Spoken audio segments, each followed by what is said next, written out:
Hello, everybody, and welcome to the morning roast. Time to wake up. Woo! I just got done eating a couple bowls of cereal, and let's see. I'm not ready to go though. I am tired. I'm tired again. I didn't Chris. sleep much. Yeah, this is like the second stream I've been like dead tired on. It's all good. I don't know. Maybe it's because maybe it's because instead of doing 2 streams this week, I did like 4. I don't know. Ooh. Could also be the lack of sleep. Let's see. We got Soul. Column A, column B, a little bit of both. No. So you should be able to see if he can admit he's a man for once. Okay. If you like to gamble, I tell you I'm your man. You win some, lose some, it's all the same to me. Jamming out. Yeah. The pleasure is to play. Makes no difference what you say. I don't share your greed. The only card I need is the ace of spades. Oh, the ace issue 2. Yes, yes. I know that one sold. Don't fool me. I'm on it today. Let's see. Yeah, I'm late. I know. But you know who's even later? Sim. We were talking about this in the green room. It's just Sim doesn't like me. Every single time I'm on this show, he's not He here. just has some problem with Oden. I don't know. I think the last time I was on, he was actually there, but he came in like right as I had to go because like I had some stuff pop up like an hour. He made sure to time it. He was doing that to throw you off, so you didn't think he hated you. Yeah, he's like, oh, this will trick him. Oh goodness. Power says he went to sleep at 5 a.m. and woke up at 9:30 a.m. It's 10:13 a.m. now, so he's still on coffee for now. No, he hasn't started hitting the hard stuff yet. I mean, fair enough. It's still a little bit early, you know. No, gotta wake up before you hit the hard stuff. Yeah, he's on a late start for Pale Rider. That's a late start. Soul says, welcome to the Morning Roast, where we're talking with CG's favorite history buff about the Greeks and Romans. Oil wrestling might be a topic too. Good morning. You know, I should probably change my background to that. I was testing this out because I really like Dean's Embrace 2 cover, and we will definitely be using that. But since we're here to talk about Romans and all of that.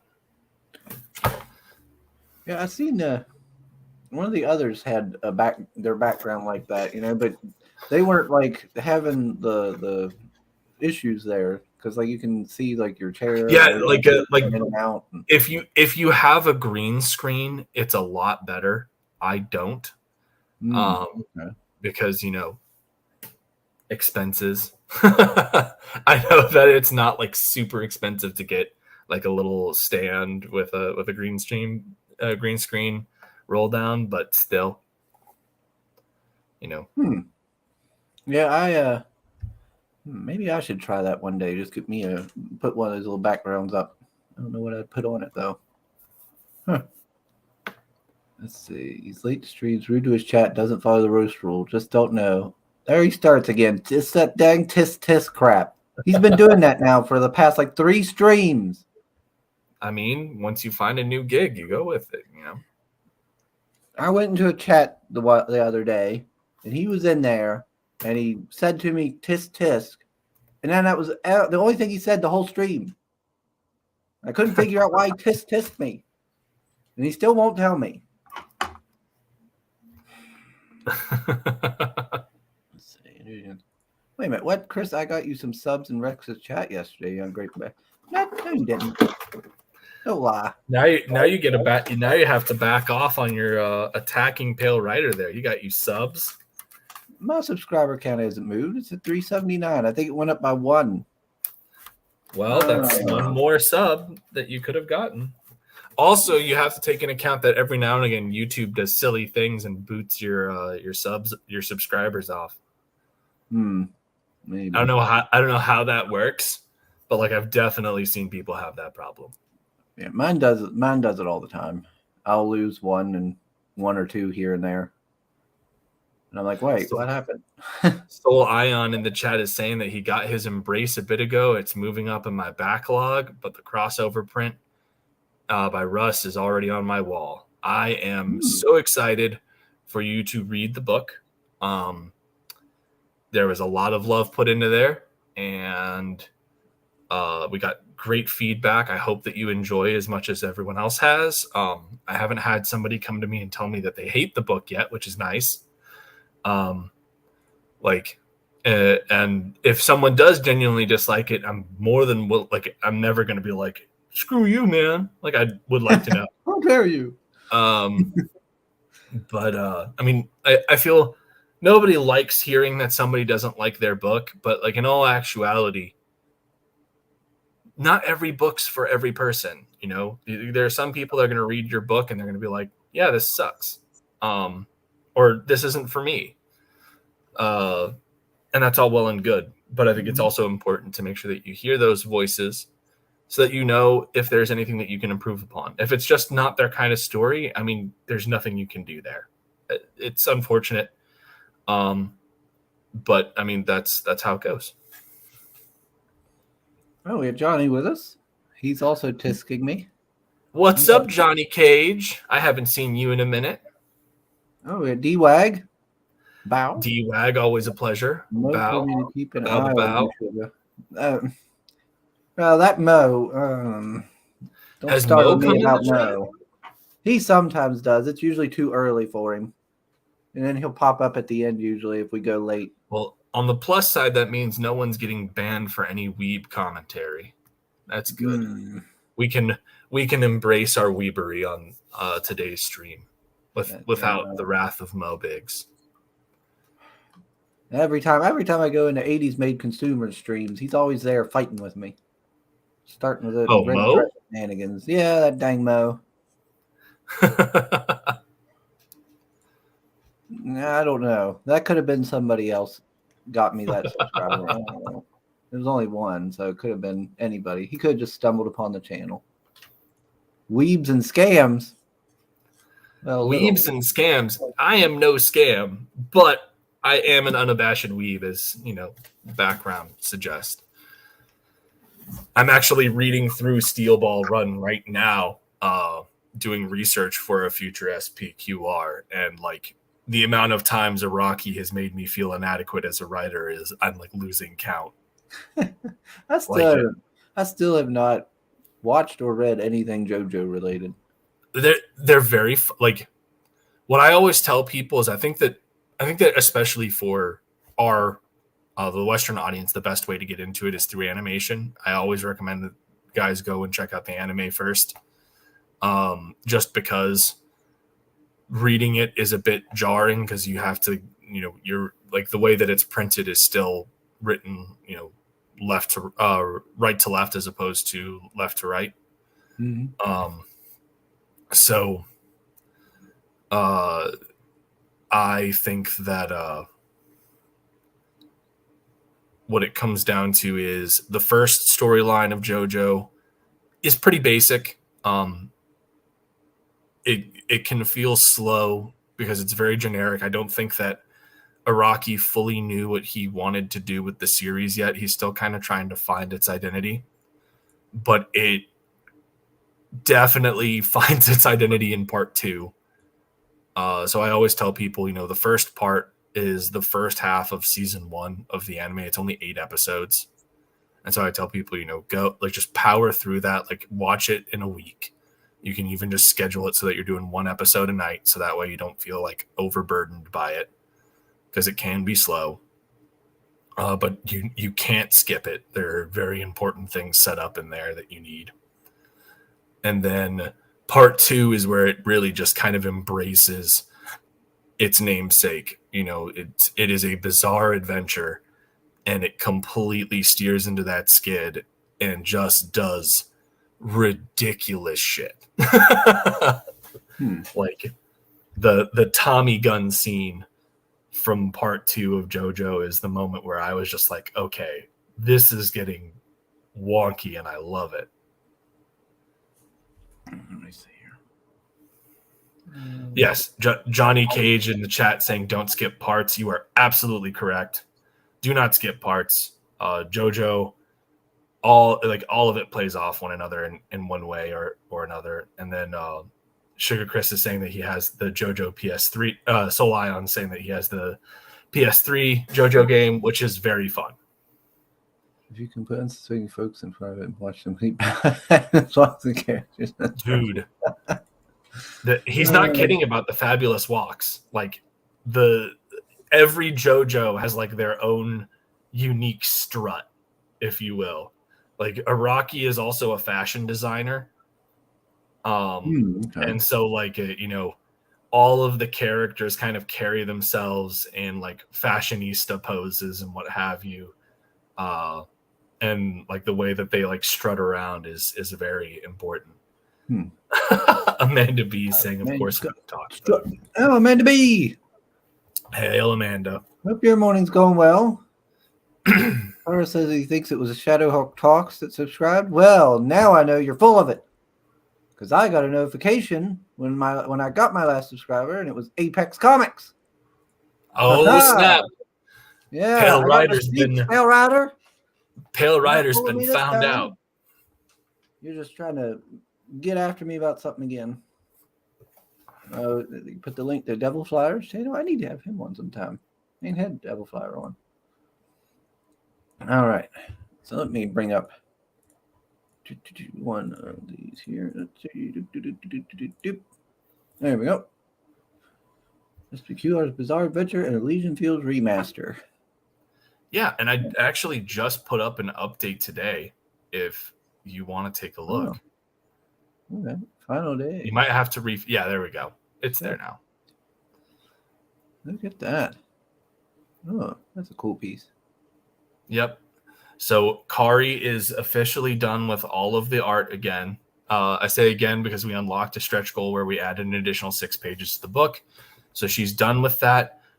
If you backed one of the I am a JoJo reference tiers where you get a commission of yourself as a JoJo stand user, be sure that you get your reference stuff to me because we want to get started on those and make sure that they're ready because SPQR is pretty much ready to go to the printer.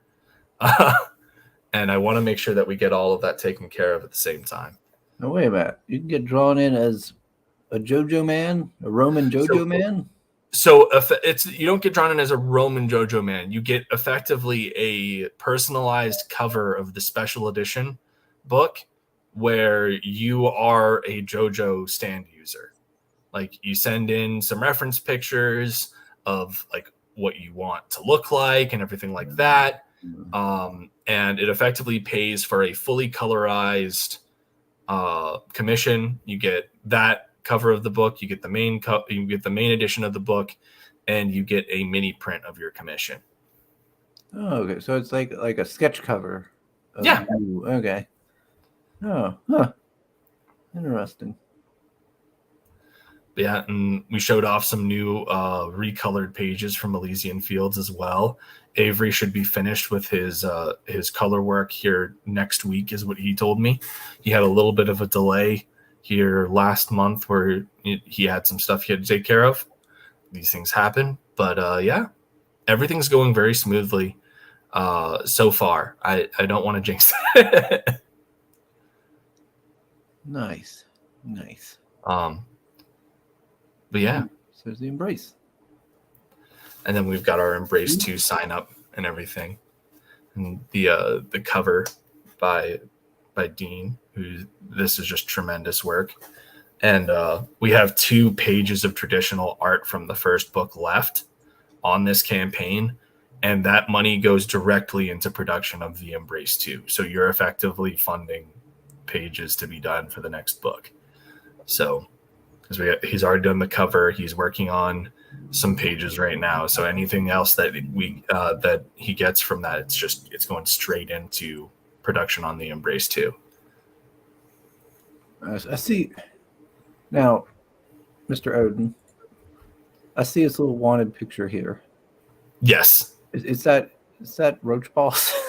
No, that's actually the Embrace. Dean had like a really funny idea where it's like, and it works well, where it's like effectively there's like a wanted poster there that's like a really rough sketch done based off of descriptions because there's like a few weeks in between the events of the first book and this book, and so he's been like going around doing stuff, and kind of superhero in and out, and there are more and more reports coming in about him. So like one of the, when it comes down to the Embrace 2, one of the big things with that story is you've got Clarence and is kind of creating these different conflicts in his life. He's got conflicts with Captain Stone, because Captain Stone's been trying to reach him since the first book and figure out what's going on, and Clarence hasn't been returning his calls.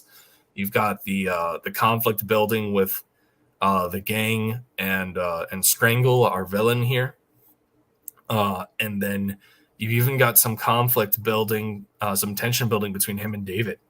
And so all of those things kind of come into head in this issue. It's going to be a ride. Yeah, definitely got a lot of stuff going on. Yeah. Let's see. Paris says he just got a spam call in a language now. Pal Rider, Bibby found you. Let's see. Manabee says she's at work, got nothing better going on. Oh, well, I mean, that's fair. I'll take it, I guess.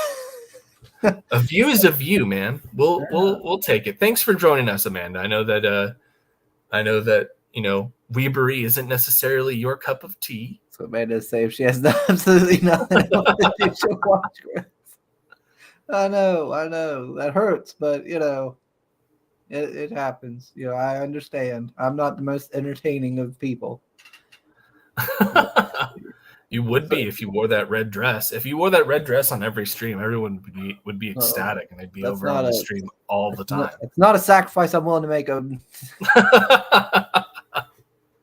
Soul says, I like the Mo Biggs' Tears mug. Inside baseball jokes might not age well for everyone, but are a delight if you know what's going on. Well, and so like that's the whole thing, is this is a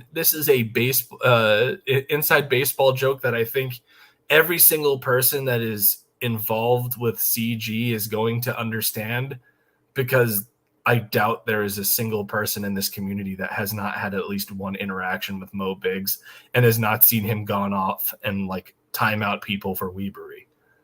Like that's kind of his whole that's a very big part of his shtick. That and being like the heckler Muppets of CG in the chat. Yeah, I might have to get that mug. He is both Statler and Waldorf.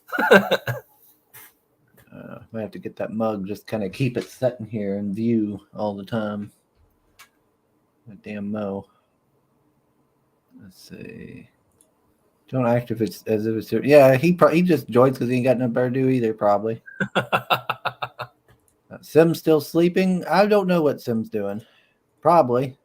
Either that or apartment hunting. Amanda, I've already addressed this. I think that it's because he knew that I was going to be on the stream, because every single time that I've been on Sugar Chris's stream, Sim has not been here. So I'm just taking it as Sim doesn't like me. So that's what we're rolling with lore wise. We're going to have to start cutting creator promos. He's looking for a cave. WWE. It's getting close to hibernation. Pat, I'm putting that link to Johnny Cage's Instagram. Good. Everybody should go check that out. We love Johnny. Yes, indeed. Johnny says Weebery will take over the world. Just y'all wait. I mean, it technically already is. Yeah, there was actively a market study done about a year and a half ago that showed a 160% increase in manga and anime viewership and sales in the United States last year. Like it's already pretty much doing that.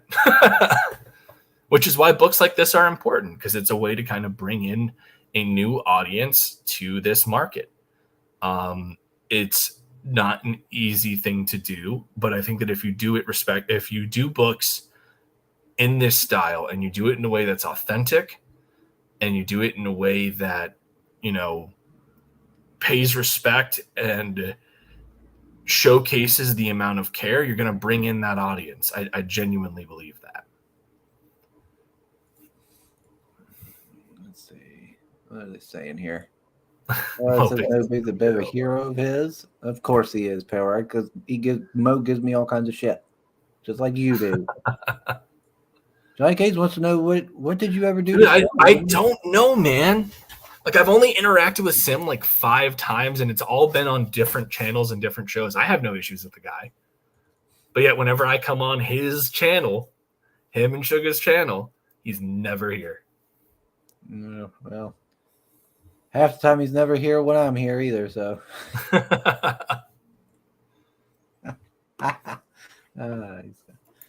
He's going to come in here bitching when he does show up. Pale Rider has an interesting theory. Like says he's telling Mo. Oh, you snitch. It's all good. Mo knows of my unabashed weebery. That's not going to be anything new. Yo, Cubby and Oden. What's up, Lola? Cubby. Paris says, or Sim likes you a bit too much and is afraid he won't be able to hide his lustful intentions. Yeah. Maybe. Never know. Let's see. Manga's already kicking Marvel and DC's ass. That's true. Yeah, that's not a high bar, though. like Scholastic's kicking Marvel and DC's ass. Yeah, that's true. When Captain Underpants is outselling Superman, there's a problem. Yeah, unfortunately. Like Captain Underpants is fun and everything. That's not a dog on that at all. But like, Superman is Superman. Yeah. Yeah, modern mainstream comics have lost the plot. Let's see. What's Johnny Cage saying? He says, you see, normally when you tune into the roast, you got a 50-50 chance of Sim, but Oden is a genetic freak, and he's not normal. So you got a 25% chance at best of seeing Sim. That's also fair. I'll take that. Good old Big Papa Pump. Let's see. We'll have to talk Sim into making fan art for Michael to make up for this. I mean, I'm not opposed. Well, Pale Riders is stating that used math textbook are kicking DC and Marvel's ass. To be fair, used math books have been kicking everyone's ass for years because people would rather pay used than have to pay for the ridiculous amounts that they charge for college courses. I feel like that market's been doing better than any ever. Just used textbooks in general. And considering how fast Sim draws, he could probably make that fan art just in this stream. Probably. I have no problem with the big two losing ground considering what they're putting out. That is true. Yeah, that's correlation and causation. The reason why that they are not doing well is because they put out crap and nobody wants to read it. In here using big words. Thinking he's all smart. All right, Oden. I got a question. Yeah, hit me up. So, I know this is a Roman mixed with JoJo. So, yes. What time period are we looking at for the Roman Empire? So this isn't the Roman Empire. This is the fall of the Roman Republic. If you look at the subtext on the title, it says SPQR's Bizarre Adventure, Rubicon Invaders. Oh. So this is Julius Caesar's crossing of the Rubicon. And the historical accuracy ends after page 1 when it turns into a JoJo-style stand battle between Julius Caesar and Pompey Magnus. That is that's effectively a nod to the Jotaro versus Dio fight that gets memed to death across the internet.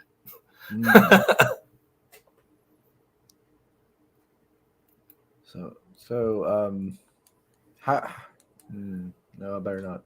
Move on. Go on. I was gonna say, how gay is this book? I mean, it's JoJo, so there's a lot of it, but it's not you're not going to see two dudes boning. It's just hyper masculine men strutting around and posing and being badass and beating the shit out of each other. And JoJo is known for its flamboyance, and it's definitely there in the art. But this is effectively a 33-page fight. Yeah, see? Gay. As I said, it's a 33-page fight. It's really fun. Kari's artwork is just tremendous, and like her visual story, her grasp on visual storytelling through sequential work really just makes this such a smooth read. You'll probably be done within half an hour. Like no bullshit. It's a very fun book, and it's got a lot of reread potential. Like, it's just a good time. And the added bonus is that, anyone who knows me knows that I don't half-ass anything. If I'm going to commit to something, I commit to it all the way. So, like, this isn't just, an American comic book done manga styles. No, like the panel layouts are all done the way that a manga would be done. The way that it's printed will be printed the way that a manga takoban is. Even the dimensions, it's going to be like one of those small little manga chapter books. It just doesn't have like 200 pages. And it's just an absolute blast. And it's been great working with Kari on this. She's a phenomenal talent. I mean, just look at that. Look at how badass that is. Yeah, she has done good work. Yeah, she's phenomenal, and she's fast. Like, when we were working on this, she was averaging about a page a day. Wow. Yeah, that's pretty good. Let's see. Power said, way to poke holes in his joke, fucker. Hey, man. Construct a better joke that's got better armor. Soul says Pride Month should be all about JoJo. Damn straight. There we go. See, you missed out on an opportunity, Oden. You should have launched this during Pride Month. Indiegogo might have heavily promoted it. I think that's more Kickstarter's territory, isn't it? Well, all the companies do it. So Power says, not as Sim oiling up his body hair. I'm thinking he means gay. Yeah, that would be pretty gay. Let's see. Scroll down. Oh, yeah, look at that. Love this. Love this little. Ooh, got the classic anime thing. Nice. Yeah, man.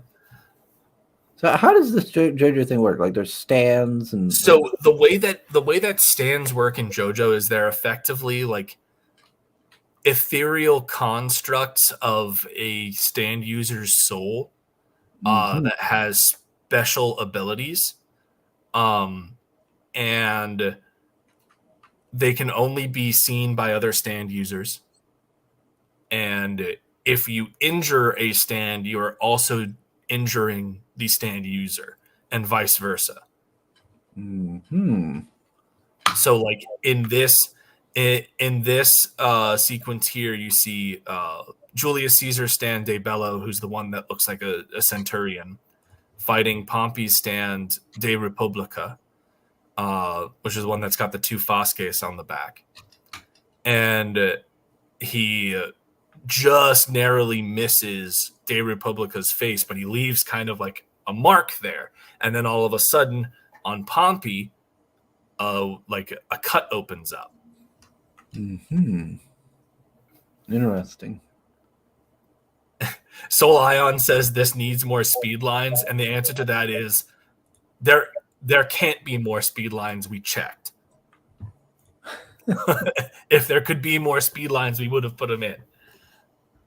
So what stops somebody from just, while they're battling, just running up and just like punching them in the face? Because the stands can freaking defend against that. Like, they can defend against physical attacks and everything. Like in JoJo, the way that you find out about stands is like Jotaro takes a police gun and like shoots at himself, and then his stand catches the bullet with his fingers. I see.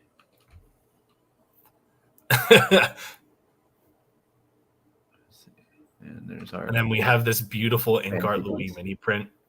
So everyone who backs this project is going to be getting this as a little like mini print, and it's beautiful work.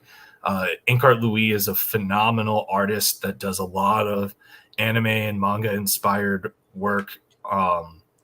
And I was very fortunate to get him for this. He almost was not available to do it. And it's just tremendous. It's such a good piece. And it really just captures everything that you can expect from this. Yeah, it does look good. We got Elysian Fields. Yeah, man. So this was most people probably know me from The Embrace. That was kind of like my breakout hit in 2021. But it wasn't really my breakout. I had already done 2 prior books called Elysian Fields. And Elysian Fields was, my love of mythology kind of manifesting. And it's Mortal Kombat, except all of the characters are heroes from global mythology. And there's a tournament. Effectively, there's a tournament in the underworld where heroes from different cultures fight on behalf of their god of the dead.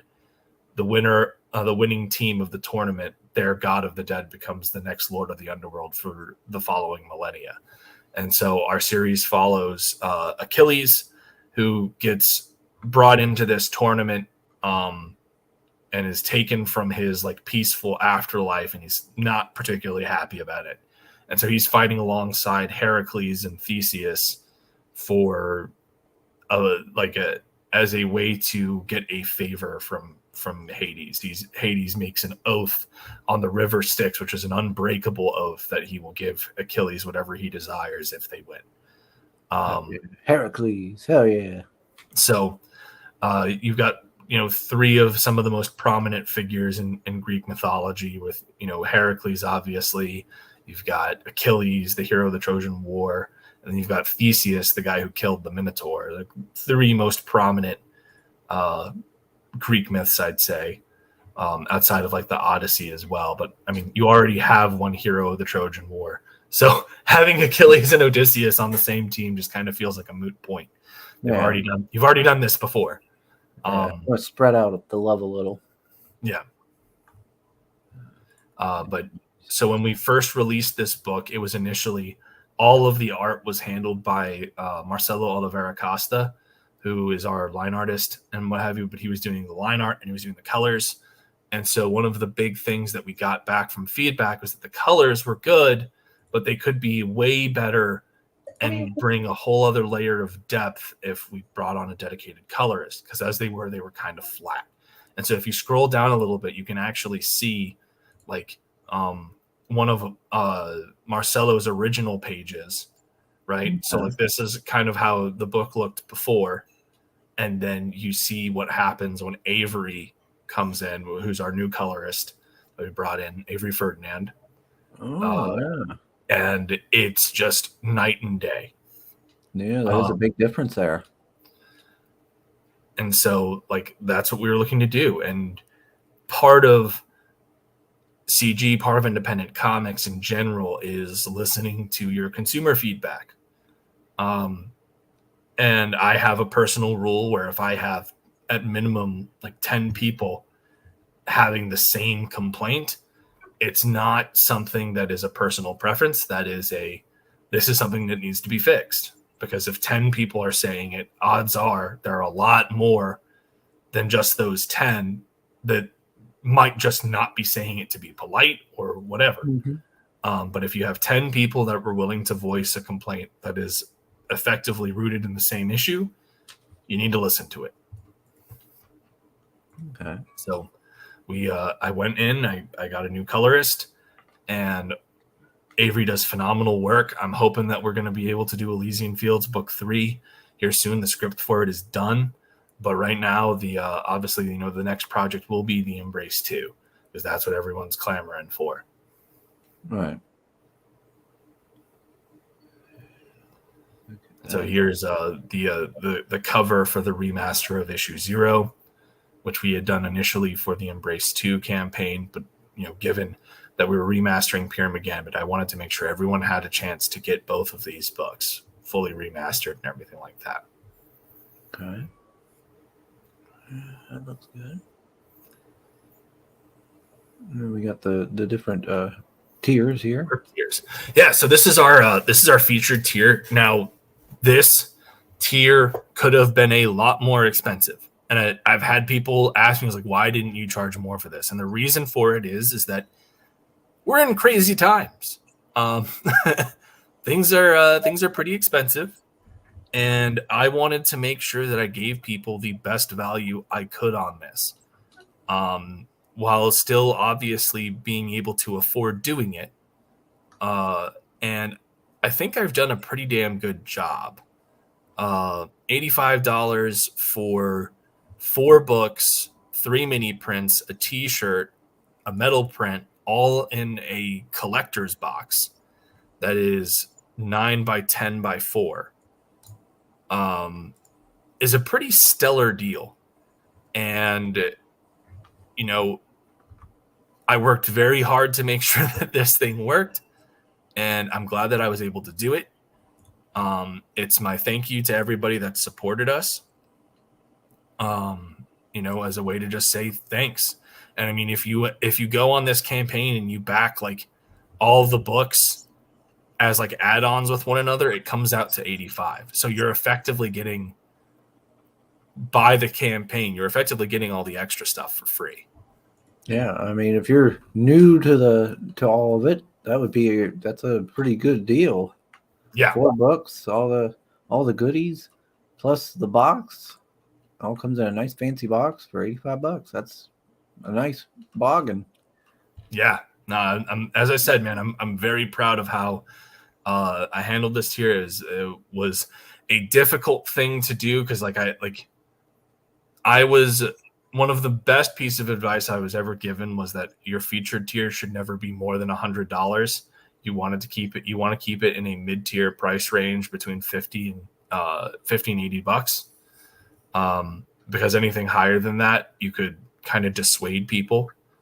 But if it's in that middle tier price range, it's the first thing that they see on the campaign, and more than likely is going to be what they get. Yeah, interesting. Yeah, I like it. I like that box. Oh, does this show the box off? Yeah, you can see the box. Oh, look at so that. This is what it looks like. Oh, that's pretty cool. Yeah, man. I'm as I said, like I'm very, very happy with how this turned out. It's a great deal. And if you want just the SPQR, $10. Yep. And this is now like when you include all of the cover and everything, you include in cover, story, and like thank you credits and all of that. This is 40-page book for $10.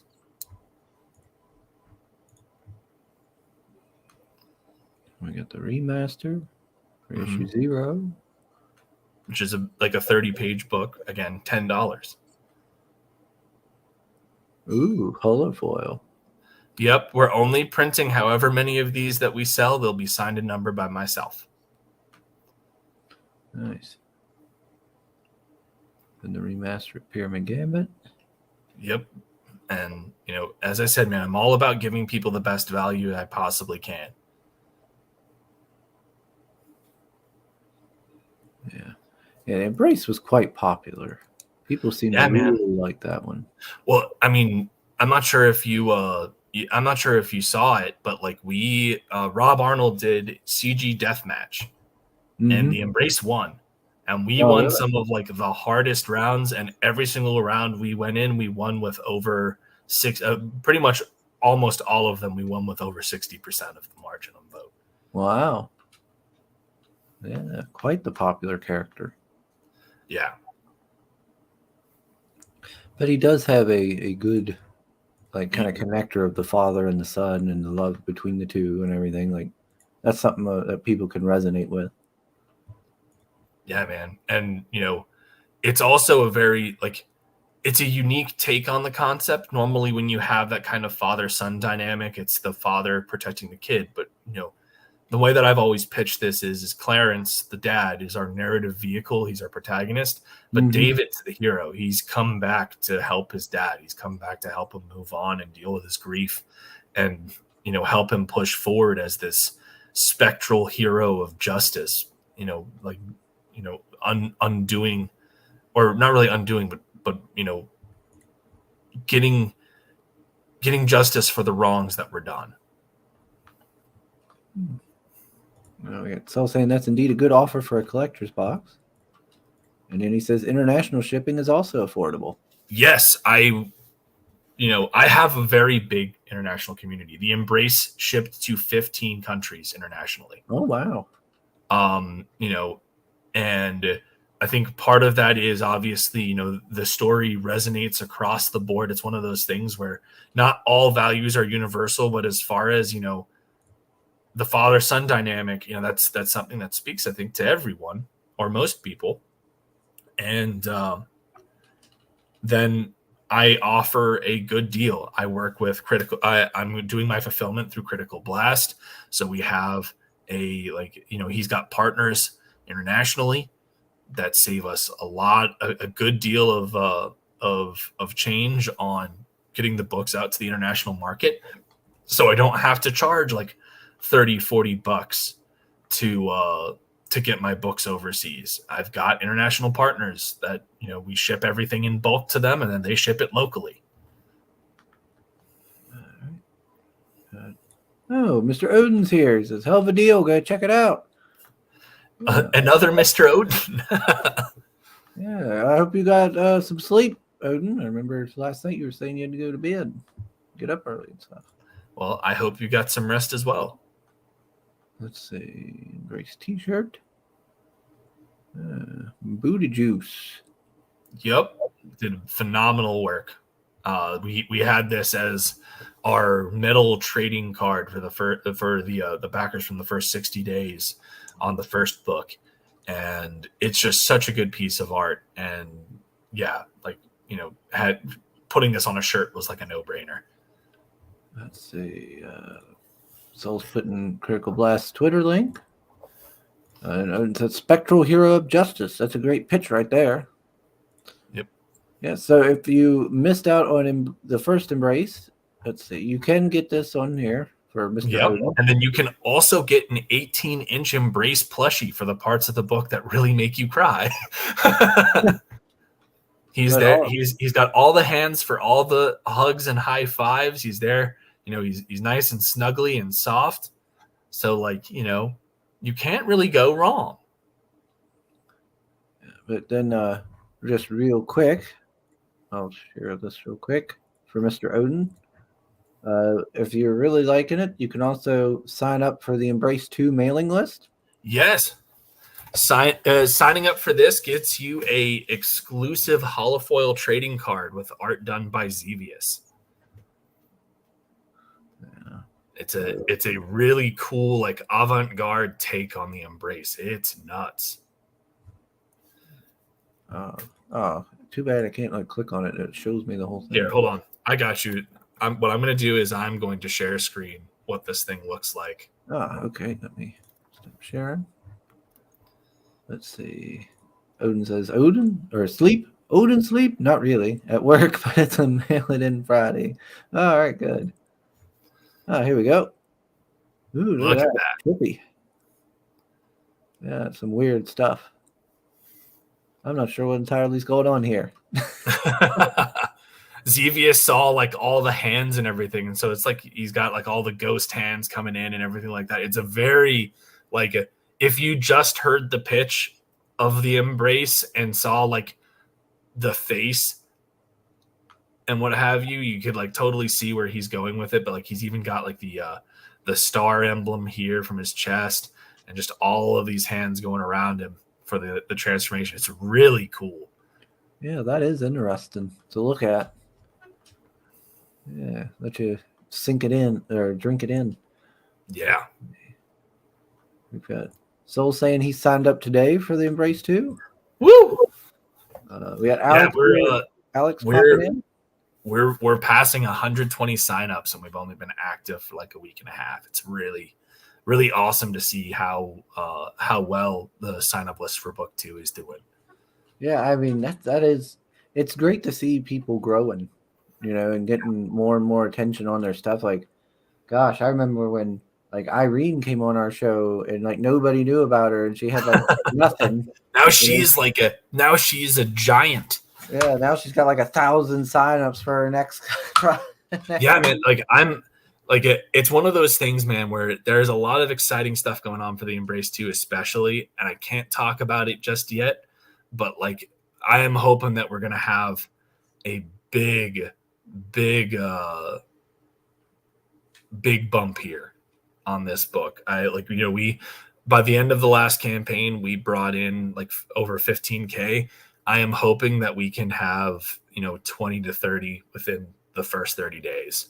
And I think that once we're able to talk more about the things we've got going on, that is going to be very, very realistic. Alex had said what am I doing? Alex VRB said he was at work just dropping a like saying, "What's up?" Thanks, man. I always appreciate you. And he said, "Have a good one, peeps." Yeah. Have a good time at work. Who am I kidding? It's work. It's never a good time. We got 80s Made with us. He says so many colors. Yeah, man. We got Buddy Lord. Yo. Buddy, what's up, man? We're going to be hanging out a little bit after this when I go and do my Brews and Reviews show. We're going to be talking about Battle Brick Road today. Oh, okay. Very exciting stuff. And he says he signed up already for Embrace 2. He will have to get the perk that includes the first. He was out of the loop when it was released. Yeah, man. There's even going to be there will be a special edition of the book that collects both issues, and it's likely going to be partnered with a charitable organization. I got the idea a little while back. I was on Drawn and Quartered, and one of the panelists, one of the artists, Rosa, was talking about her husband and her son are chaplains, and they have dealt with a lot of helping a lot of parents that have lost their children, and parents that have lost custody of their kids through divorce. And when I told her, when she heard my pitch for the Embrace, she was like, I want to get this book to those people. And so I was talking to her and I was like, do you know of any organizations that dedicate their time to helping out, parents that have lost their kids and everything? And so once we narrow it, we have some options. Once we narrow it down and get in touch with one of them, we'll announce that. But we're going to be doing a partner up with a foundation like that, because that's what the Embrace was born out of with me, as I was going through a really tough time in my divorce separation process, and I was going through a custody fight, and creating this character and the response he had was a really big part of my healing process. And if he can do that for anyone else, I'd love to be able to do that. Yeah, I still deal with the loss of my dad after all the it's been like 3 years, and I still have dreams and stuff like that, and think a lot about him. So I can only imagine what it would be like, if the situation had been reversed. And, yeah. Well, I mean, especially from a parent aspect, our parents are these pillars of fortitude that in a way, when you're growing up, these people really are like Superman. Mm-hmm. You don't see them as people, you see them as untouchable beings. And whenever they get hurt or whenever something happens to them, it's kind of an earth-shattering deal. And I'm fortunate both of my parents are still they're still doing okay, and I'm thankful for that. But my dad's getting up there. There's going to come a time where he's not going to be there, and it's going to be devastating, because it's like, well, what do I do? Yeah, Dad was my hero growing up and everything, and I spent really from the day I was born until the day he passed with him every day. Yeah, and it just became like, well, what now? In a way, like he's gone. What do I do? And I don't know. I think a lot about it. It's tough. Like, these people are there for us for for our formative years and growing up. They're there to answer our questions, and there is always going to come a point where they're no longer there to answer those questions, and it's rough when it happens. um and for me, when I was doing the embrace, it was one of these things where every 3 to 4 days I saw my kid leave. I had to drop him off, and it was heart wrenching, and Mm-hmm. I needed something to deal with that pain.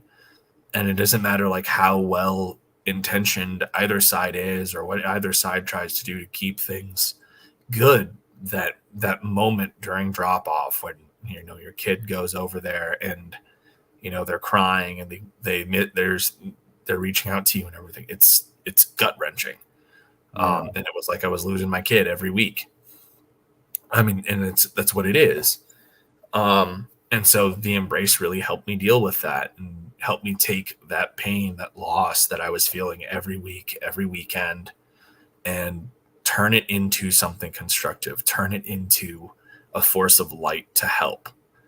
And that's really what the embrace was born out of. And seeing him resonate with so many people has been incredibly humbling. Like when I remember about a month and a half ago, I got a comment to the campaign page stating that they hadn't gotten a chance to read their copy yet because they had recently moved, so they had it sent to their dad, and their dad has read the book and has absolutely adored it and has fallen in love with it. And so like this person said that she's going to have to be backing multiple copies in the future, one for her and one for her dad. And like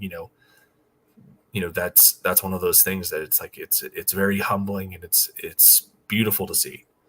Hmm. Yeah.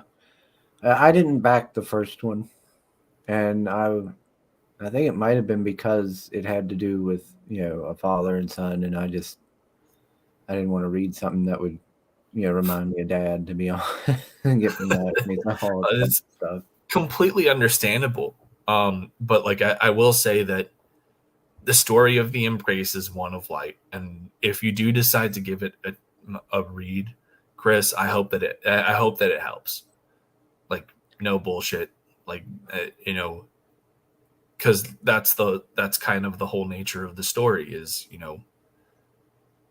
allowing some closure between this relationship that's obviously so important and so crucial um, to everyone, and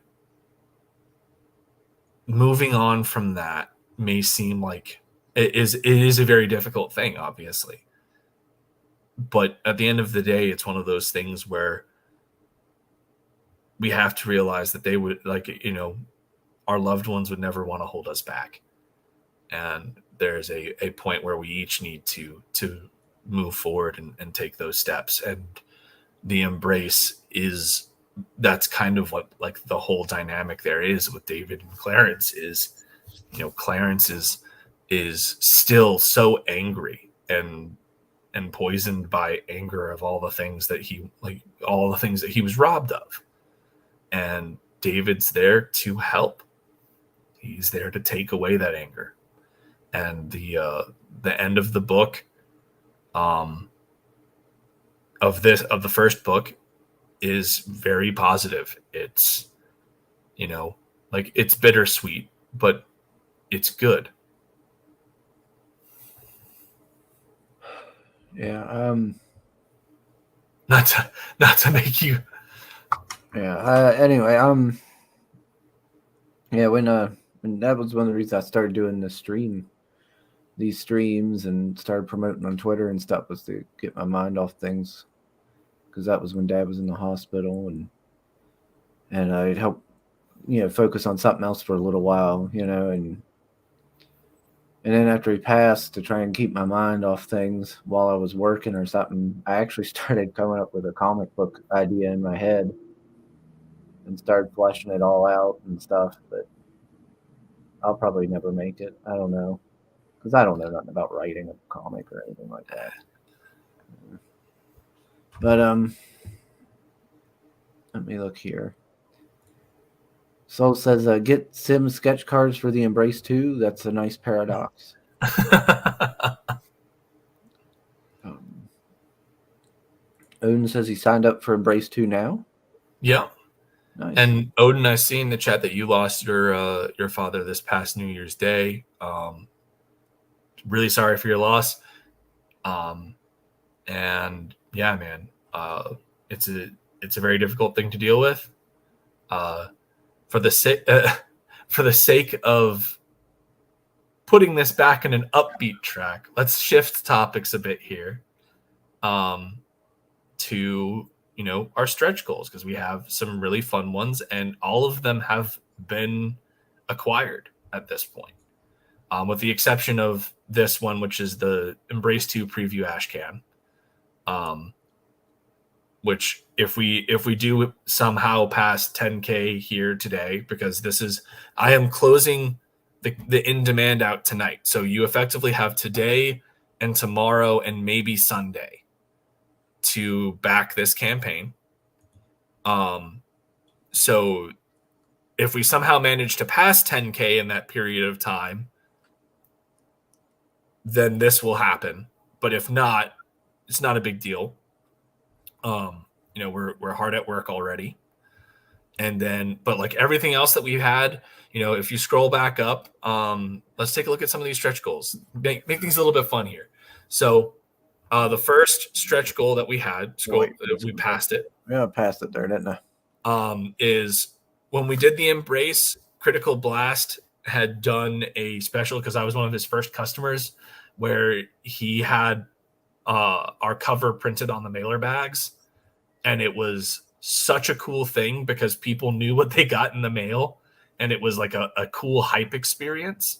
Mm-hmm. So we're doing the same here now. When we funded, this unlocked the printed poly mailer bags, so it's going to have this Ink Art Louis cover, this Ink Art Louis piece on there to let you know, yeah, you got SPQR in the mail for everyone that's just getting like the books, what have you.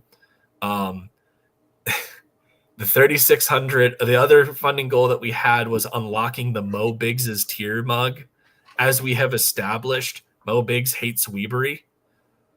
So if you get this tier, you get a coffee mug with Mo Biggs as a stand user. An AR-15 orangutan is his stand.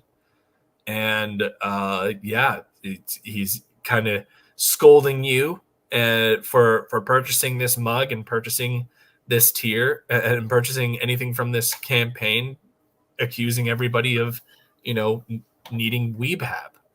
So does that mean there's a Mo Biggs face reveal on this mug? No, because you can't do a Mo Biggs face. It was part of the condition. I had to grovel to Mo in order to do this.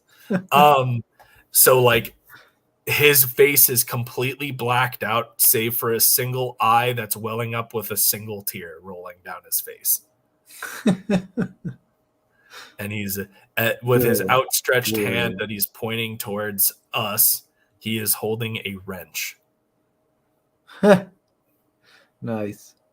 That's nice. I might have to get one of these mugs. Just drink out of it every day. Every time I stream. So the $4,000 tier is one of the big things that we did with the Embrace that really resonated with people. Is we got those glow in the dark sticky hands that you'd get at the carnival, and so everyone would get those sticky hands. So now everyone gets Embrace sticky hands, and you also get stickers of Elysian Fields cards that were done by Luke Stone for the Pyramid Gambit campaign about 1.5 years ago. So yeah, those are fun. Then we unlocked this Elysian Fields magnet of Achilles there from the Von Randall cover that we had for the Zero issue. So you get this when you back. Get the Embrace standee. And then you get a 6-inch Embrace standee. Look at that. Yeah, that's nice. Yeah, man. And then this was something I really, really wanted to get. I'm so glad we did. We got an additional 6 pages in the book. That's an homage to the 7-page Muda called the 7-page Awe. And it is just an additional 6 pages of Julius Caesar and his stand de bello pummeling Pompey's face in. The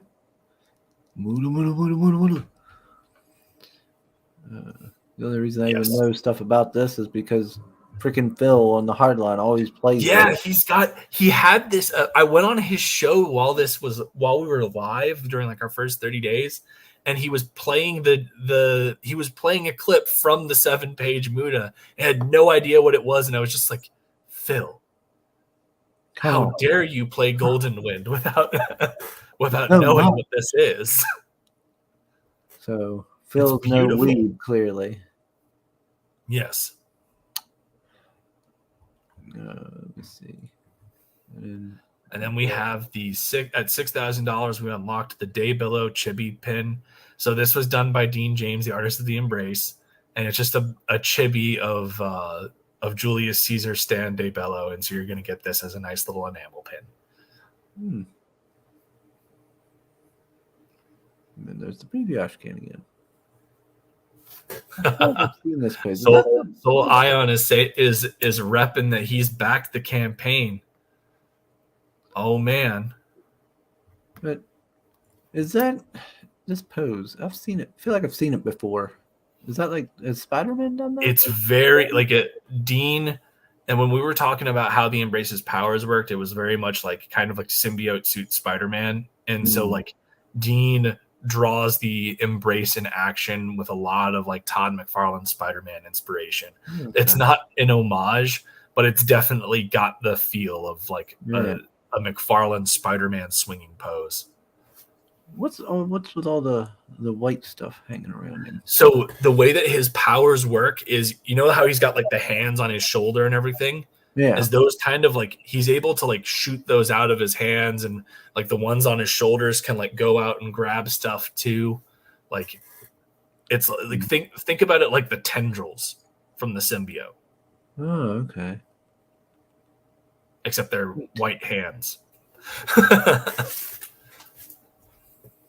Yeah, that's pretty interesting. He's kind of like a cross between like symbiote Spider-Man and like the Crow or something. Yeah. That's cool. Let's see. Let me scroll up here. Yeah, look at that box. Yeah, man. Fancy. It's exciting times. And we're close to 8,300 now. We're I think $4 away thanks to Soul Ion. Let me see what I missed in the chat here. Souls says, follow Michael on YouTube. I now just noticed the kind of juvenile channel name. So to be fair, when I created that YouTube account, I was a sophomore in high school, and I didn't actually create it. I had a buddy at school that was like, "Oh man, you got to make a YouTube account," and I was just like, "Okay, can you do that? I have no idea what this is." And so he just made it as a joke, and I'm kind of stuck with it until I hit a certain a certain subscription threshold where I can finally change that, which I haven't hit quite yet. Soul says, to me, your dad would appreciate you becoming an influencer and country singer. 1K subs will happen sooner or later. Absolutely. Yeah, maybe one day it'll happen. I don't know. Yeah, Dad would certainly be surprised that I'm doing this. That's for sure. Oh, look who popped in. Oh my goodness. Well, hello. How's it going, Michael? It's going well, Sim. You know, there was talk going around in the chat and on this panel that like you might have an issue with me because every single time I've been on this show, you haven't been here. Yeah, I don't like you. I'm fucking joking. You heard it here, guys. This is now lore. We're freaking establishing the kayfabe. Sim and I are gonna start doing promo promos talking shit on each other. Now Yeah, we need- yeah. And now we're we gonna start need, doing a stream where it's gonna be us versus each other, like Now we just need a- ripping each other to absolutely. shred. Now we can Now have a Sim versus Michael Oden JoJo reference here. The only reason why I'm late, to be quite honest, is I Facing might each have other found an up. apartment. Outstanding! Congratulations. Yep. Setting So- aside kayfabe for a second. Mhm. Did you go along with the one that you were wanting to get? The $2,000 one, we're still waiting. There was like 5 people ahead of us. And I Yeah. don't mind paying it for the size that it is. It looks like a freaking manor. I Right. want it. But right now we found another apartment, and yeah. Okay. And just a fun. It's a fun thing when you meet the landlord, and the landlord's also a fucking geek, loves manga and anime, and it's freaking out on my Cyberpunk T-shirt, and I'm like, oh well, we're in business. Yeah, I'm sorry to hear that, Odin. About what? He lost his dad. New Year's Ooh. Day. We were talking about the embrace and things got very heavy. Yeah. Phil says he'll read the embrace soon and will let me know what he thinks. Well, thank you. Thank you. Phil. I know how that is. But Yeah. just to go there. No, I don't hate you, Michael. Okay, Sim. You Oh. announced it loud and proud for the world when you came in. First impressions. So, Pale Rider's theory is correct. He has lustful feelings for you and has to avoid you. And that was the alternative. It's either one or the other. Yeah, it's them blue eyes. Oof. So what we see here on the screen with SBQR, we've got blue-eyed Odin and Sim over here with his laurel leaves, getting ready to face off, as it were, and be extra gay. And hello everyone in the chat, by the way. Oh, let's see. Oh man. Mr. Break did join us. Hail, genuine. Yes, comment. and we also got Phil Diaz in the chat as well. I saw him pop in here. We need to get Phil on sometime. Talk about CG vacation. Yeah. Would be a great idea. Get on it. Yeah. So, do we get backing for this book yet? Calm down, Sim. I haven't got through the chat here. I'm just making sure that the people's keeping you in check. Because if we got a backing or two, there's a story or a song. Buddy Lord says if you have an idea, you can hire writers and artists. Odin will write it for you. Yeah. I mean, if you want me to, I understand that was a very personal story. If you want to bring it to life, I'm more than willing to listen to what you got and I see if I can't help. Yeah. I don't know. Well, I've been hearing good things. I have been hearing good things about your writing. Yes. Yeah, I've it's definitely been an experience. When you get into this, you don't really you don't really expect much. You're just kind of sitting there terrified, waiting for people to start posting up, oh, I got my book, and then you're like, okay. Do you like it? Just waiting for the inboxes of, so this is what you fucked up, you suck. and then all of a sudden you get messages going, I really enjoyed this. Thank you. This is really good. And I go, oh, I don't suck. It's funny because I'll talk about oh, I really loved writing this script and I'm really happy with it. And I'm like, that feeling lasts only as long as the book isn't printed. The moment that it gets printed and then start getting out to people, that feeling goes away. And I just go, everyone's going to hate this fucking book. They're going to hate me. And I'm going to get lots of angry messages telling me that I'm a bad person because they don't like my book. And, that's how it goes. It's super anxiety inducing until you start getting the response. Yep. Well, and then remember to stay humble. Yeah. Mo always appears at the end of the show. Need to take a day off from work. Use sick leave. I don't need this job anymore. It's like, what do you need sick leave for? Emotional damage. I'm being successful. I've been crippled by negative feedback. Will be in tomorrow when my heart isn't hurting. I'm suffering from PTSD and post-traumatic. So it says magnets are for me what patches are for Shay. My fridge is covered. Yeah. He says he probably just picked up SPQR. Who knows? Number 151. Yeah, man. Oh, Thanks so much. are we gonna get a Says song? he loves Dean's art. Still says he was thinking about going for JoJo Caesar anyways, but the stretch goals sold him. I really appreciate that, man. Thanks so much. Bill? But Sugar House Shop gets dangerous. That's what we didn't highlighted that. Move on. I started to watch Venom 2 yesterday, 15 minutes in, and everything is terrible. Why? Yeah, Why did you do that to yourself? I Did enjoyed. the first one not tell you that they weren't going to be handling this well? I enjoyed the first one, even though there's did. issues.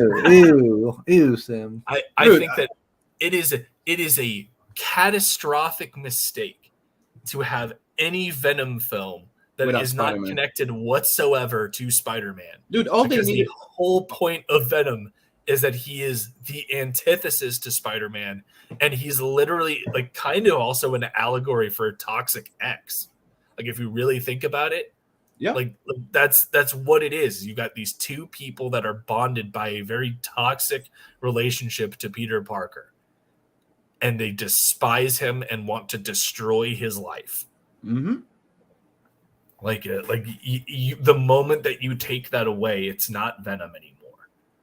This is the second time Soul's brought up that Upgrade movie. I'm going to have to check it out, see if I can find it and watch it. Let's see. I'll have to take. I hadn't even heard of that. CG Vacation link. Thank you, Sil. Well, me, I enjoy. Did you really like the Snyderverse? Yes, of course I did. Oh, God. Why, Oden? Ugh. Why did you have to bring that don't- up? Now he's going to go on about I didn't bring it up. about Soul the did. I don't know. It's in there in Dang the it. chat. Dang it, Soul. I am. Look at this I was fucking- surprised that Snyder's Justice League was as good as it was. I will give him that. But I don't really hold that to Snyder. I hold that to Chris Terrio, who actually understands the characters and effectively was like, "Look, you need to stop making these people suck." I like the Snyderverse because I thought it was a different. They tried to do something different and more interesting that the Marvelverse did at a certain point. Because after Avengers #1, they took a fucking weird turn. The Marvel. Like, people say that, but like the best movies that came out from Marvel came out in Phase 2. Captain America: Winter Soldier, Guardians of the Galaxy Volume 1. Like a lot of those movies came out in Phase 2. You got me on Guardian of the Galaxy. I did not like Winter Soldier that much. That's literally one of my favorite MCU And films. Winter Soldier and Civil War is the same exact movie. I will agree with you that Civil War is pretty much the exact same film, and Yeah. like they just put Black Panther in there. It's the same movie with Black Panther. I wouldn't say the same movie with Black Panther. I would say that it's got very similar story beats, and they could have done a lot more with it. And I felt like the final act did not come together as powerful as it could have if they had fleshed out the second act a bit more. And let me precise. The only reason why I said I enjoyed, because I didn't say I liked, I said I enjoyed Venom, is I like the Lethal Protector part of it. Other than that, I mean, that's okay. Yeah. But as far as the Snyderverse is concerned, I feel that Zack Snyder is one of those people that read The Watchmen and feels like everything should be The Watchmen without understanding what The Watchmen was trying to say.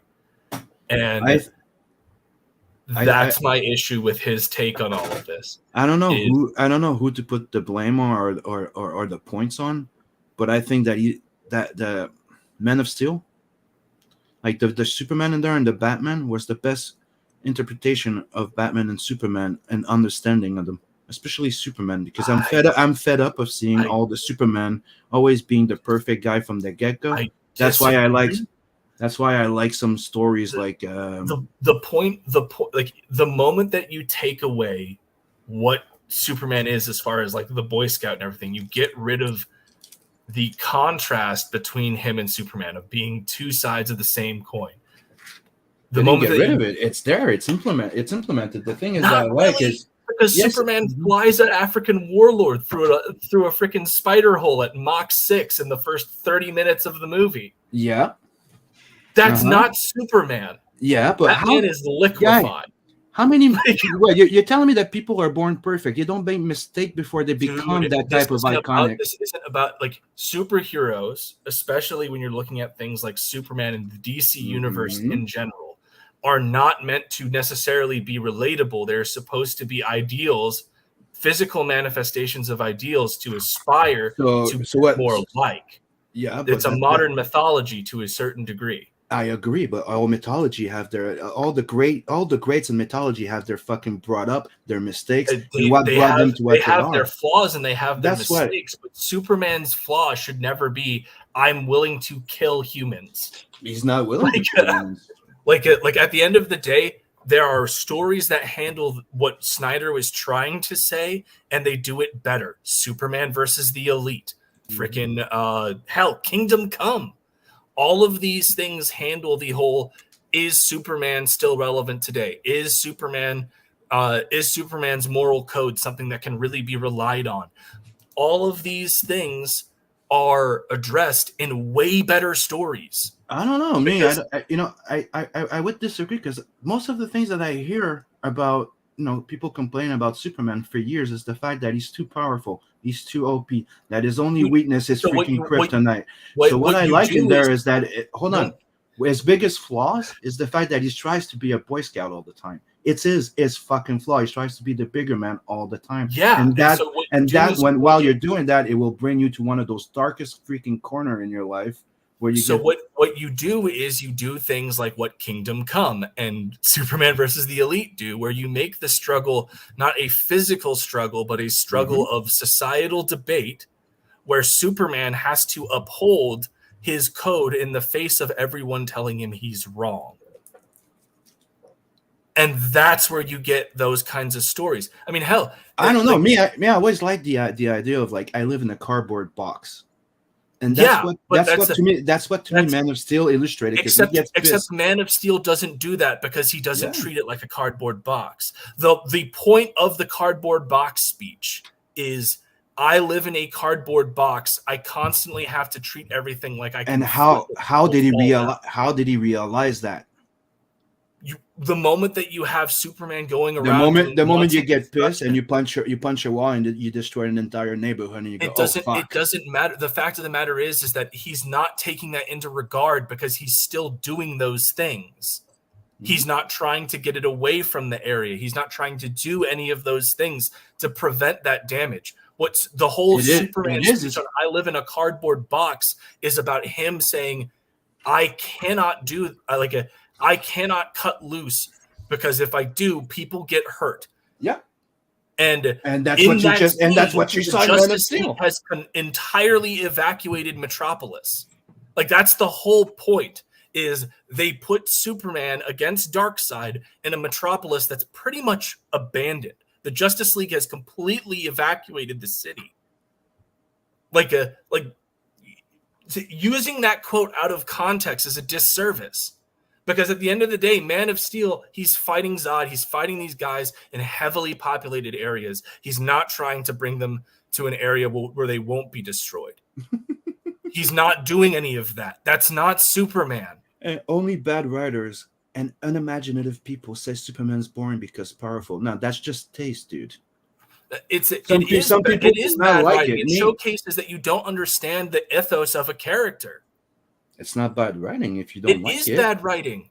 It is like Chris Terrio came on. Not because you're telling me because I don't like Mobius and somebody likes Mobius, it means that it's because I don't appreciate good writing? No, Morbius is a terribly written film. Can objectively talk he's about saying Mobius, not Morbius. Yeah. Oh, what, Mobius? Like somebody doesn't like Mobius stuff, right? Am I going to tell him like it's because you don't understand it because you don't have imagination? No, you don't like it. You don't like it. That's just what I'm saying. Like it doesn't mean that it's bad writers. There are also ways where you can say that it's an objectively bad take.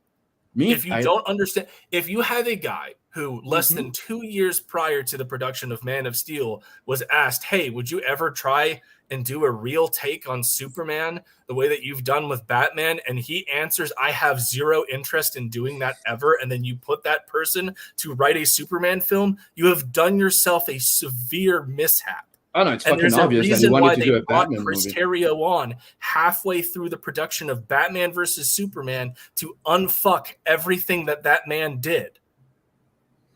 I'm losing. Sim is losing so bad he's doing the Biden instead. You think I'm losing? Because I'm pressing my taste? Like David S. Goyer was a cancer, and the reason why you have a lot of the issues that the DCEU has. Don't get me started. because I hate those Batman movies. I don't like them. Yeah, but like he was the guy that wrote Man of Steel, and he's the guy that Chris Terrio replaced on Batman versus Superman because Ben Affleck So could you're telling not me stand the you're script. telling me that he's one of the most thing to blame about the things that I hate about that fucking movie? Yeah. Because I hated the fucking dad thing. I hated Lois Lane that was not a fucking reporter. She was just Well, Chris Terrio tried to fix that in Batman versus Superman, to his credit. yeah, he did. Yeah, he did. But Really? and let's be honest, it only shows in the extended edition. It only shows there because if you watch the regular, it's just there's definitely a lot of stuff from the extended edition that would have helped the movie out. But I think that the ultimate thing, the biggest problems that Batman versus Superman had was not enough Batman versus Superman. Well, it's And Batman Doomsday. versus Superman, the way that they wanted to do it, which is effectively an adaptation of The Dark Knight Returns, doesn't work because the whole reason why Batman is able to fight and do what he does against Superman in The Dark Knight Returns is because he's had over 30 years of experience crime fighting alongside Clark and understands him. Understands who he is, understands everything about him. This is literally like the whole point of his final speech in The Dark Knight Returns is him going through. I mean, hell, even the best scene in Batman versus Superman doesn't work within its context. The best scene in Batman in Dark is the Knight. warehouse scene is phenomenal. The warehouse scene is phenomenal, but I'm talking about the Dark Knight, and that's the scene where he's like, I want you to remember that on this day you got beat by a man. And I'm like, where's that line? Like, well, there's that, but there's also the fact that like what plays into that line is he starts talking about, I knew that even with you in this weakened state, even with everything, you were never going to go 100% on me. You were never going to take me on at your full strength, but I could go that to that degree on you. I would go there. Yeah. Yeah. And the fact of the matter is that fight loses all of its impetus, all of what makes it work without that dynamic, because what makes that fight work is Superman's extremely weakened and he's not going all out. And Bruce knows that he's not going to go all out. So he can pull out all the stops, but you don't have that relationship develop between these two characters in the movie. They barely share any screen time together. Henry Cavill has maybe 20, like even in the extended edition, has maybe 20 to 30 minutes of screen time. Nah, more than that. No, it's like that's like legit. The majority of the extra screen time during the extended cut is actually like Lois doing serious reporting. Which is good. I thought it was more in the Justice League thing that I'm like, seriously, there's not more Superman? Like, I was like, come on. I liked how they handled Superman in Justice League. I felt that you got probably one of the most true to form Superman moments with him just sitting there in the field of wheat, looking at the freaking butterfly flying around his hand and being delicate and gentle. It shows the plan. Like Snyder said it a long time. It was like you were supposed to Snyder doesn't have that much of a plan, and he said the plan was to start by the making of, and by the end, by Justice League, you would get the real Superman.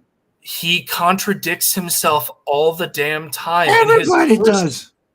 In his first interview with one of his first interviews with Man of Steel, he talks about, if you've read Superman comics, you know that I didn't do anything against that I stayed true to the comics. He said that in an interview, and that's not true. What was that miniseries that Mark Waid wrote, where it was the growth of Superman, which we saw in there?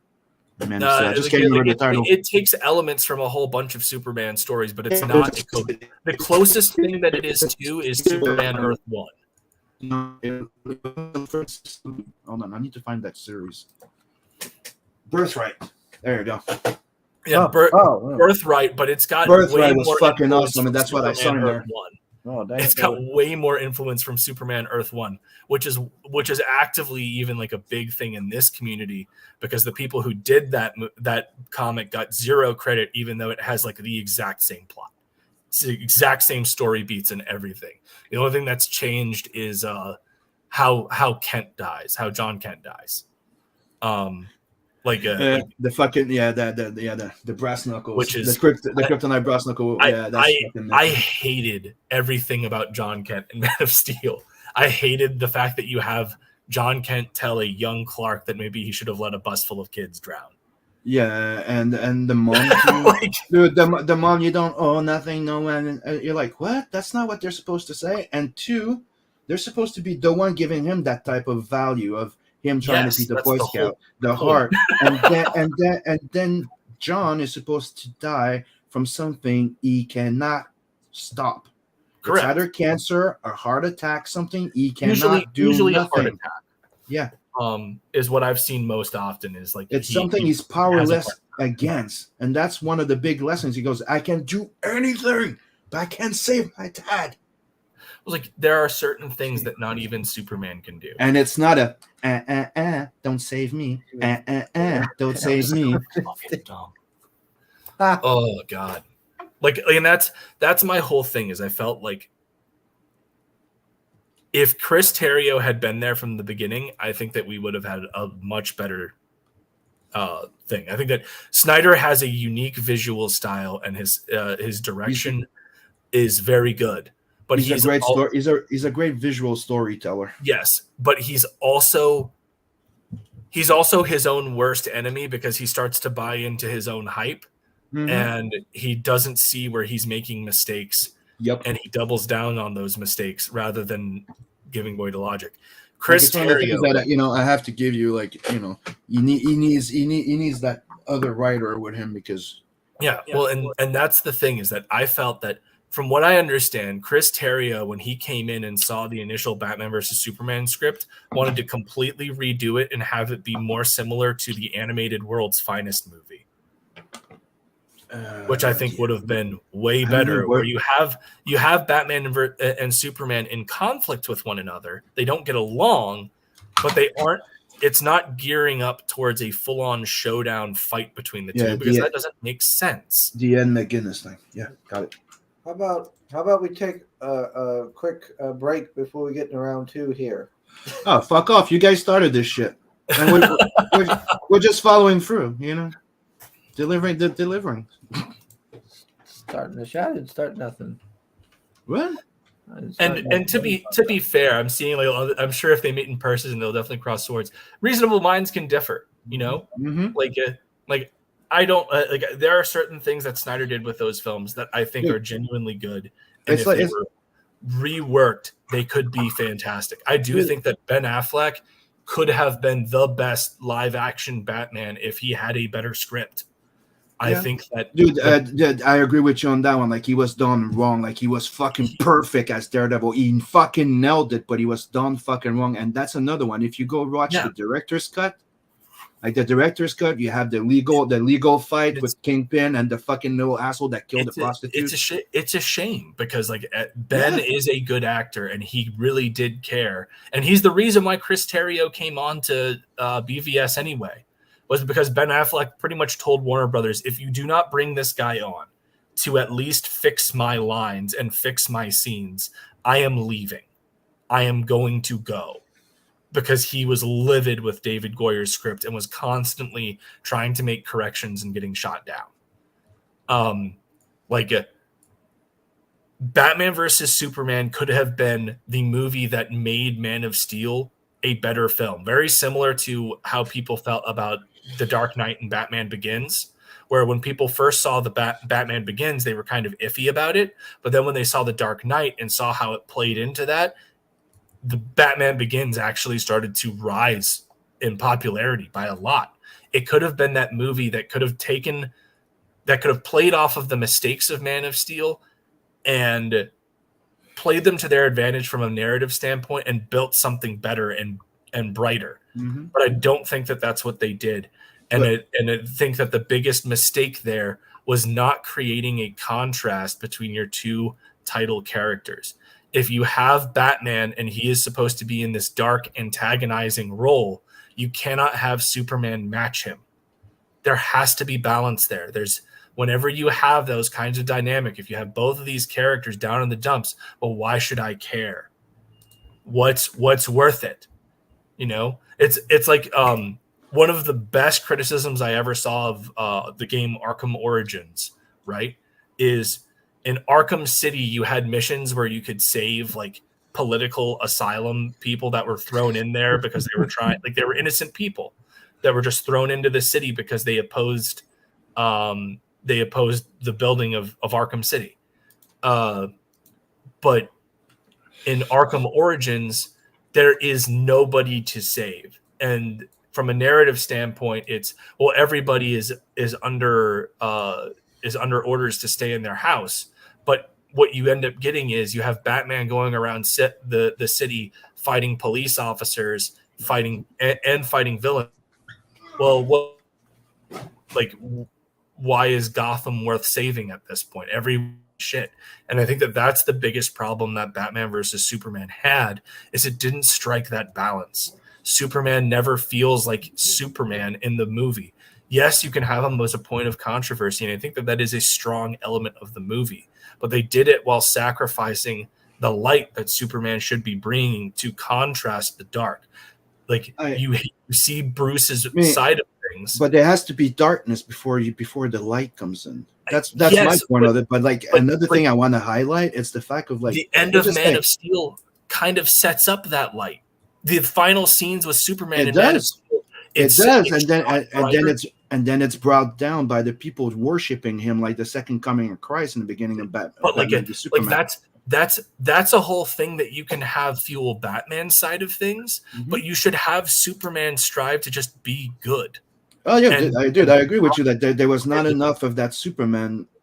After Man of Steel, I think that's the biggest problem with it, is you don't have that contrast where, you know, from let's just be honest, you didn't get to say that you didn't get to say the big story neither. Like, I mean, that's what I'm trying to say. I'm trying to say here is like, if you look at the entire plan there, like this, like even Cavill said it that the Superman was supposed to be more Superman by the end by Justice League. Now I understand like the entire premise. Well, Cavill said that he felt that it was a mistake.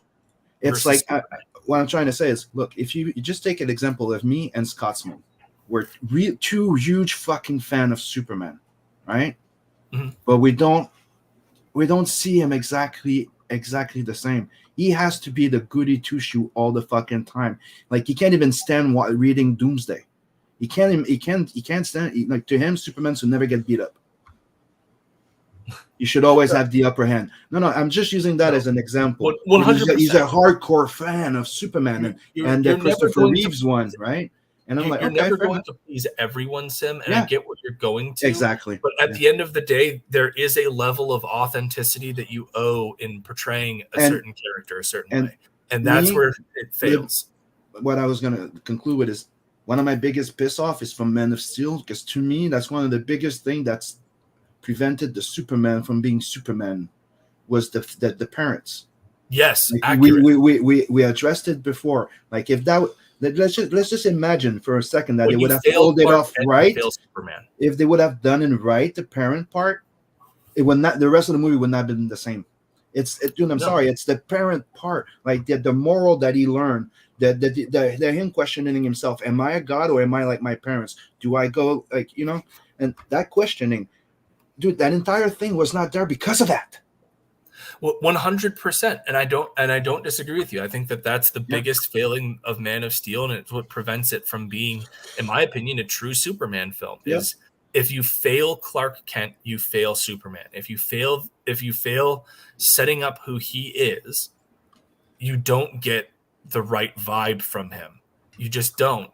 And at the end of the day, when you have John, when you have Jonathan Kent being the negative Nancy, telling him to not help people, literally allowing himself to die to And- guilt trip his son and into having not helping people. and having Jarrell being the best parent. That doesn't work. He was supposed to be the No. cold, calculated, distant. Like, I'm just here to give you information from your world. Correct. And then he had his human values, which is his flaws at a certain point. Is that the entire premise of Superman is he's an alien, but he's more human than us. Correct. By wanting to be more human. Like he wants it so bad to be us that he's technically like more human than us. Correct. No, because he sees the best parts of what we are, and that's where the charm of a Superman story can come from. Is he's not like there's a reason why he doesn't go that he isn't judge, jury, executioner, despite the fact that he has the ability to do so, and no one would be able to stop him. It's because he sees the best potential that we can reach, and he wants to inspire that in all of us, even the worst of us. It's like the perfect example of an uncle or father figure type of thing. He learned from his father to be a good parent, and a good parent, it's not forcing your kid into direction. It's trying to guide them and making them their own mistakes and just trying to be there for them when shit, Correct. And I think that's ultimately what it comes down to is they failed in setting that up, and then in Batman versus Superman they failed in giving enough contrast. They rushed too many things, so they couldn't explain. Like they tried to go with the fact that if I help them too much, they depend on me, then they worship me. I can't do that. But they didn't take time to bathe into it for people to absorb the thing. They tried to rush way too much because of the Marvel universe, and that was fucking stupid. Well, I mean, it also is weird because you were talking about the plan, and when the plan was when they announced Batman versus Superman, it was initially Man of Steel 2, Man of Steel 1, Man of Steel 2. Then you were supposed to have the Batman, then Batman v Superman, then Justice League. When you had Cavill and Affleck talking about the initial plans of Batman versus Superman as was pitched to them, it was effectively Superman had become more of a Superman figure, and Batman had come out of a quasi-retirement because he had witnessed the events of Dark Zero and had become super dark, and Superman was trying to reach out and like bring this guy back to the light. And that's not what we got. Nope. And I think that if they had stuck to that initial idea, you would have had a better movie. Yeah. If it had been a whole thing where you kept all of Affleck's stuff. One of the stupidest thing that I've known that to me annoys the fuck out of me out of that movie, it's the premise of when Superman comes in to confront Batman, and he trying tells to explain. He actually comes in trying to tell him like, hey, guy, there's something going on, and he's not listening. Like, I'm sorry, that's not Batman. Like, if Superman would come, hey, guy, I need to fucking talk. It's Batman unhinged. Yeah. I think that would have been fine again if you had built it better. Like if you had the entire film and Superman hadn't been like, think about their first encounter. No, there's no breathing room for people to absorb the information that they've been given at all. I mean, especially about Superman shows up in Gotham, wrecks the Batmobile, rips the things up, and then looks at Batman and tells him, next time the bat symbol shines, don't go to it. The bat is dead. And it's a threat. That is not a, be cautious. It's, if you do this again, I will kill you. Yeah, it's similar to what he did. It's similar to what the message that Superman gives Batman in Dark Knight Return. But no, because just not in the same way. In the Dark Knight Returns, he shows up and he says, look, if you keep going around this. But they've known each other for a long time. That's the thing. Yeah, that's how it works. There's that context, and he doesn't give him a threat. He shows up, and they have like a full-on discussion out of costume, and like they have like a little debate. But he does tell him that when they tell me to stop you, I will stop you. Don't make me kill you. Yeah, don't make me kill you. Yeah. But on the other end.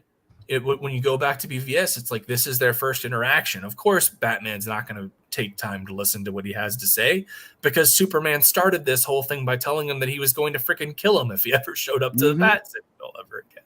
So it's like you're not creating, like, everything about this was done to make sure that these two would fight by the end of the movie. But realistically, if you want to have a showdown between Batman versus Superman, that's your like fifth movie.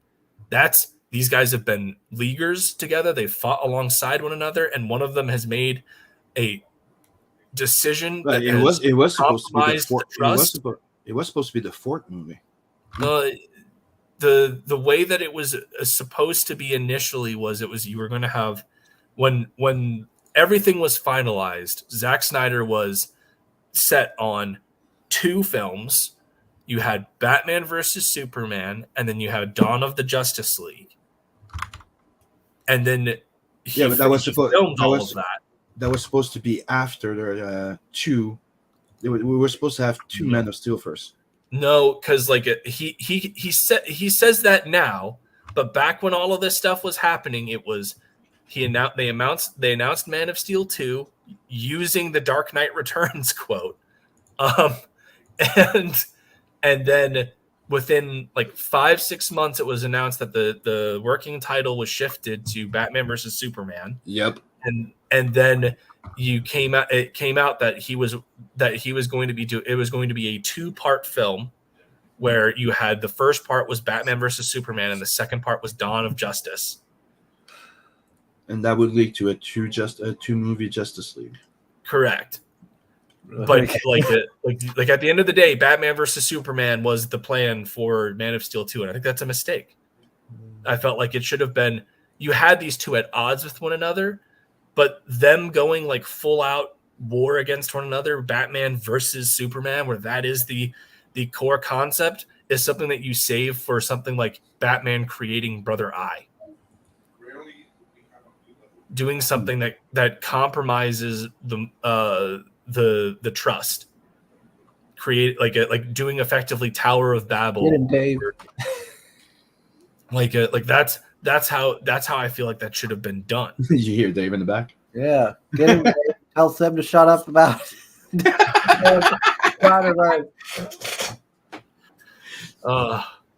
Anyways, moving on, because I feel like we've been talking about this for a hot minute. Michael, think about it that way. People were waiting for a song or a story, so we gave them the story, so we deliver. See? You hear that? That's the sound of the cat hearing as this ends.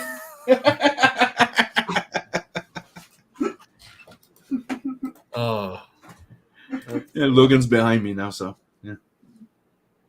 Making a drink, he says. Wow, you're just now making one, Pale Rider. So saying when Sim's missing, the next time Michael is here, and we know why. Yeah. He's just like, no, I want to associate with him.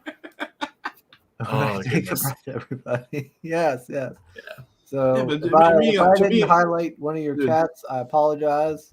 To me, all it says is that people are passionate about characters, and me, I always like discussing stuff like that because it's fun to see. Yeah. Like that I love some stuff about Superman, and Mike might like other things about him. You know, I think for me, as a guy that writes and create characters, it's freaking great to know that, you know, I could write now in a way, and I think that's the way, and Michael's going to read it and perceive that in another way than I actually intended to. Yeah. Absolutely. Art means different things to everyone. Mm-hmm. Everyone gets different things from it. There are definitely things that a artist can intend, but sometimes those things don't come across. Like, you know, I talked about, you know, The Watchmen. Alan Moore intended that to be, you know, a dark satire commentary on why mixing this realism with superhero shenanigans doesn't really work, and it had the exact opposite effect. Mm-hmm. That's one book that I can't say I don't like. Like, I think it's really fucking good. Like, it's really well made. It is a great book, but it's really funny because it has caused a massive shift in how the industry is handled in a way that because everybody tries to copy what hits, and they don't understand that usually the hit is because somebody made something different. But the thing is, what's weird about that book for me that I wanted to say, it's I really like it. It's freaking good. It's really well made, well written, and everything. It's a fucking great read, but it's not one that I like to go read more than once. Like I have it, but I don't like to reread it. Like it's very dense. And I honestly, I am of the opinion that if Alan Moore had a time machine and he could prevent himself from doing any story, any comic that he ever did, it would be The Watchmen. I do not think that he likes the effect that it has had on things. No, he did not. And it's like he wanted to go. He wanted to give a big fuck you to people, and people went, "Oh, you love it," and he goes, oh. "Yeah, no, like, and that's my whole thing. Is I think that if he ever did publish it, he would have waited until after he was done at Marvel and DC, if he could go back, because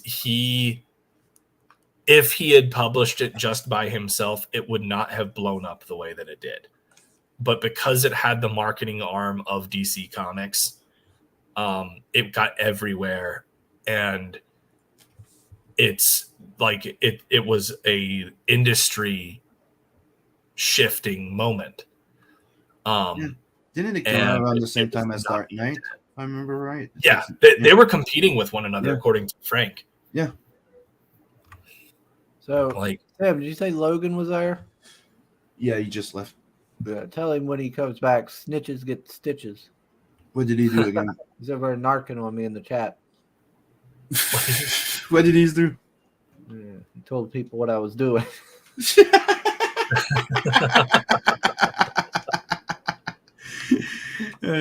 For people that don't know, trust in the chat. That's Logan. Yeah, I am Logan. So sup.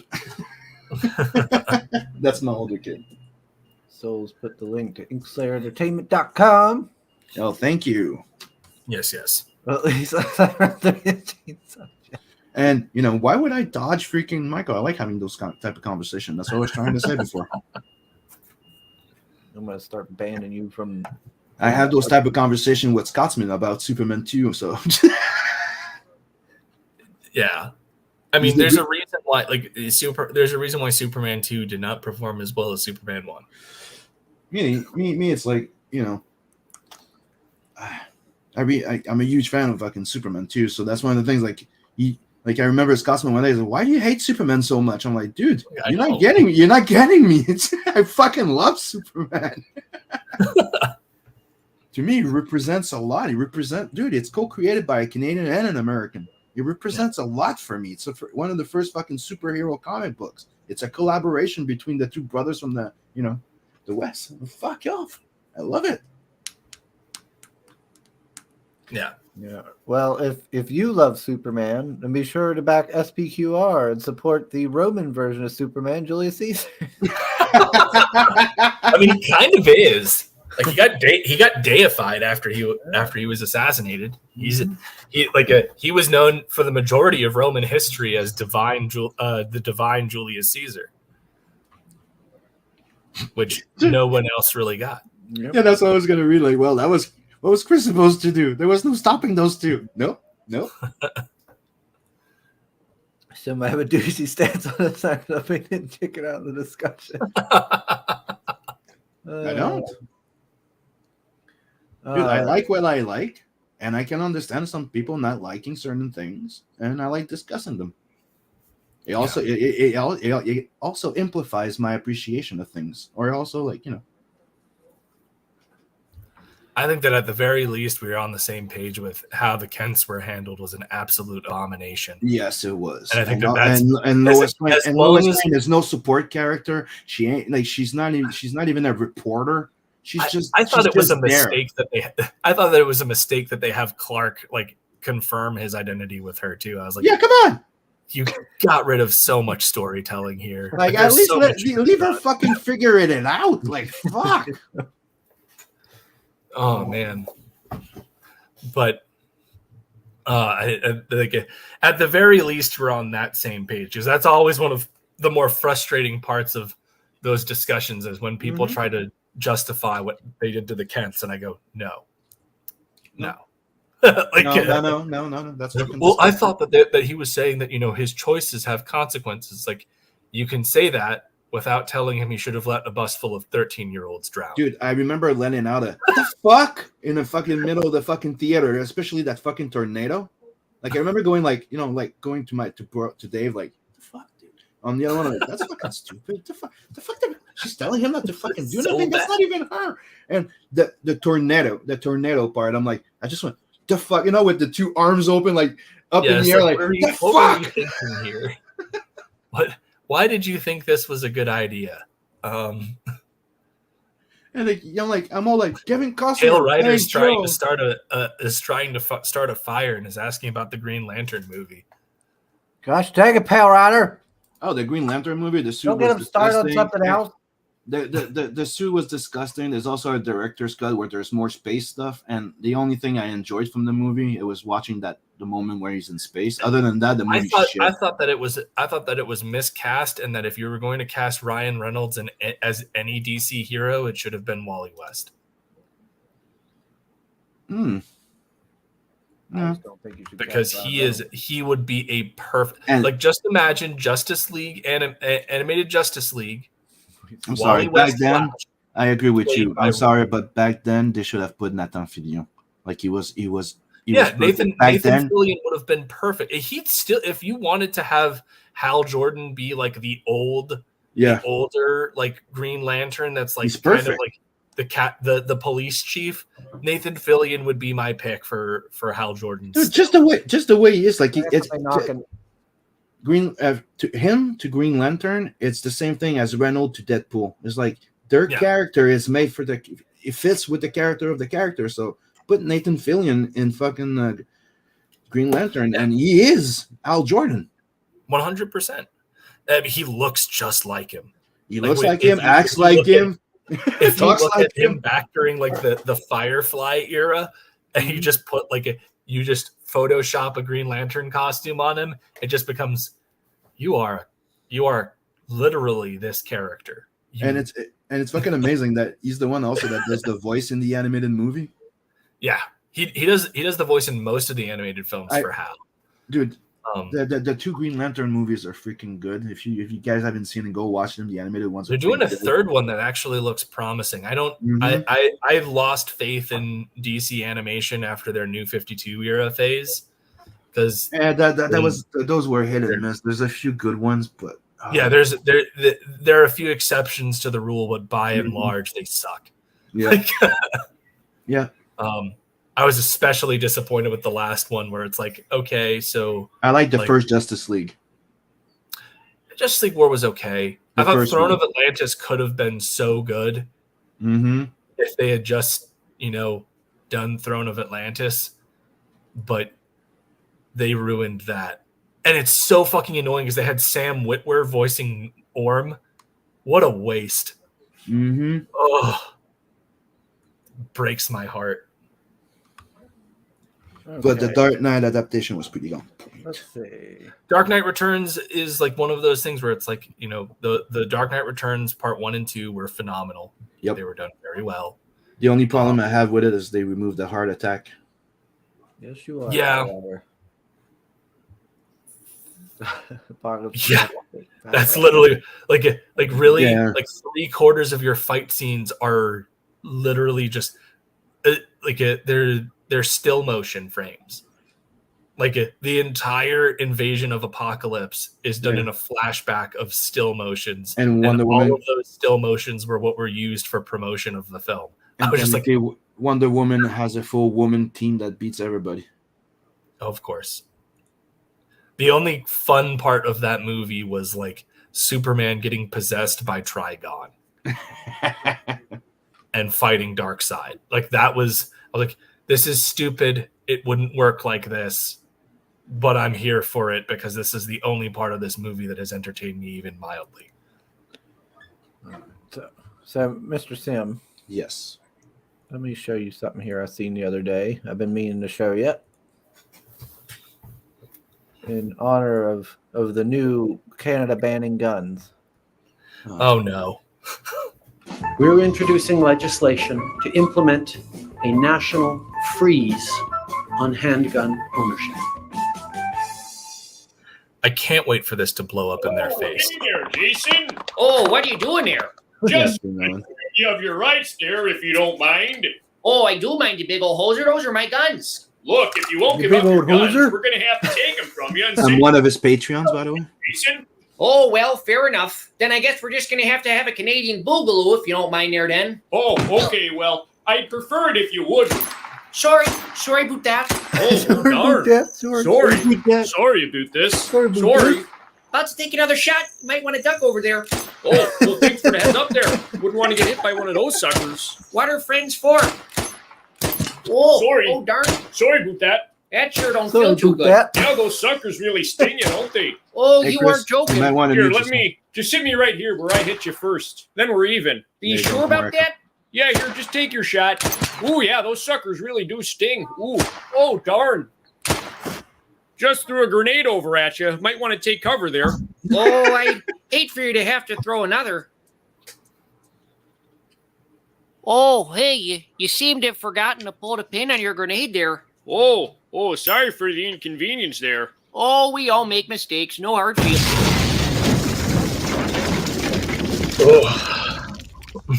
Oh, it's a good thing I showed up to confiscate weapons, eh? Otherwise, senseless violence might have occurred. Oh my god. Yeah, pretty much. Like, Yeah.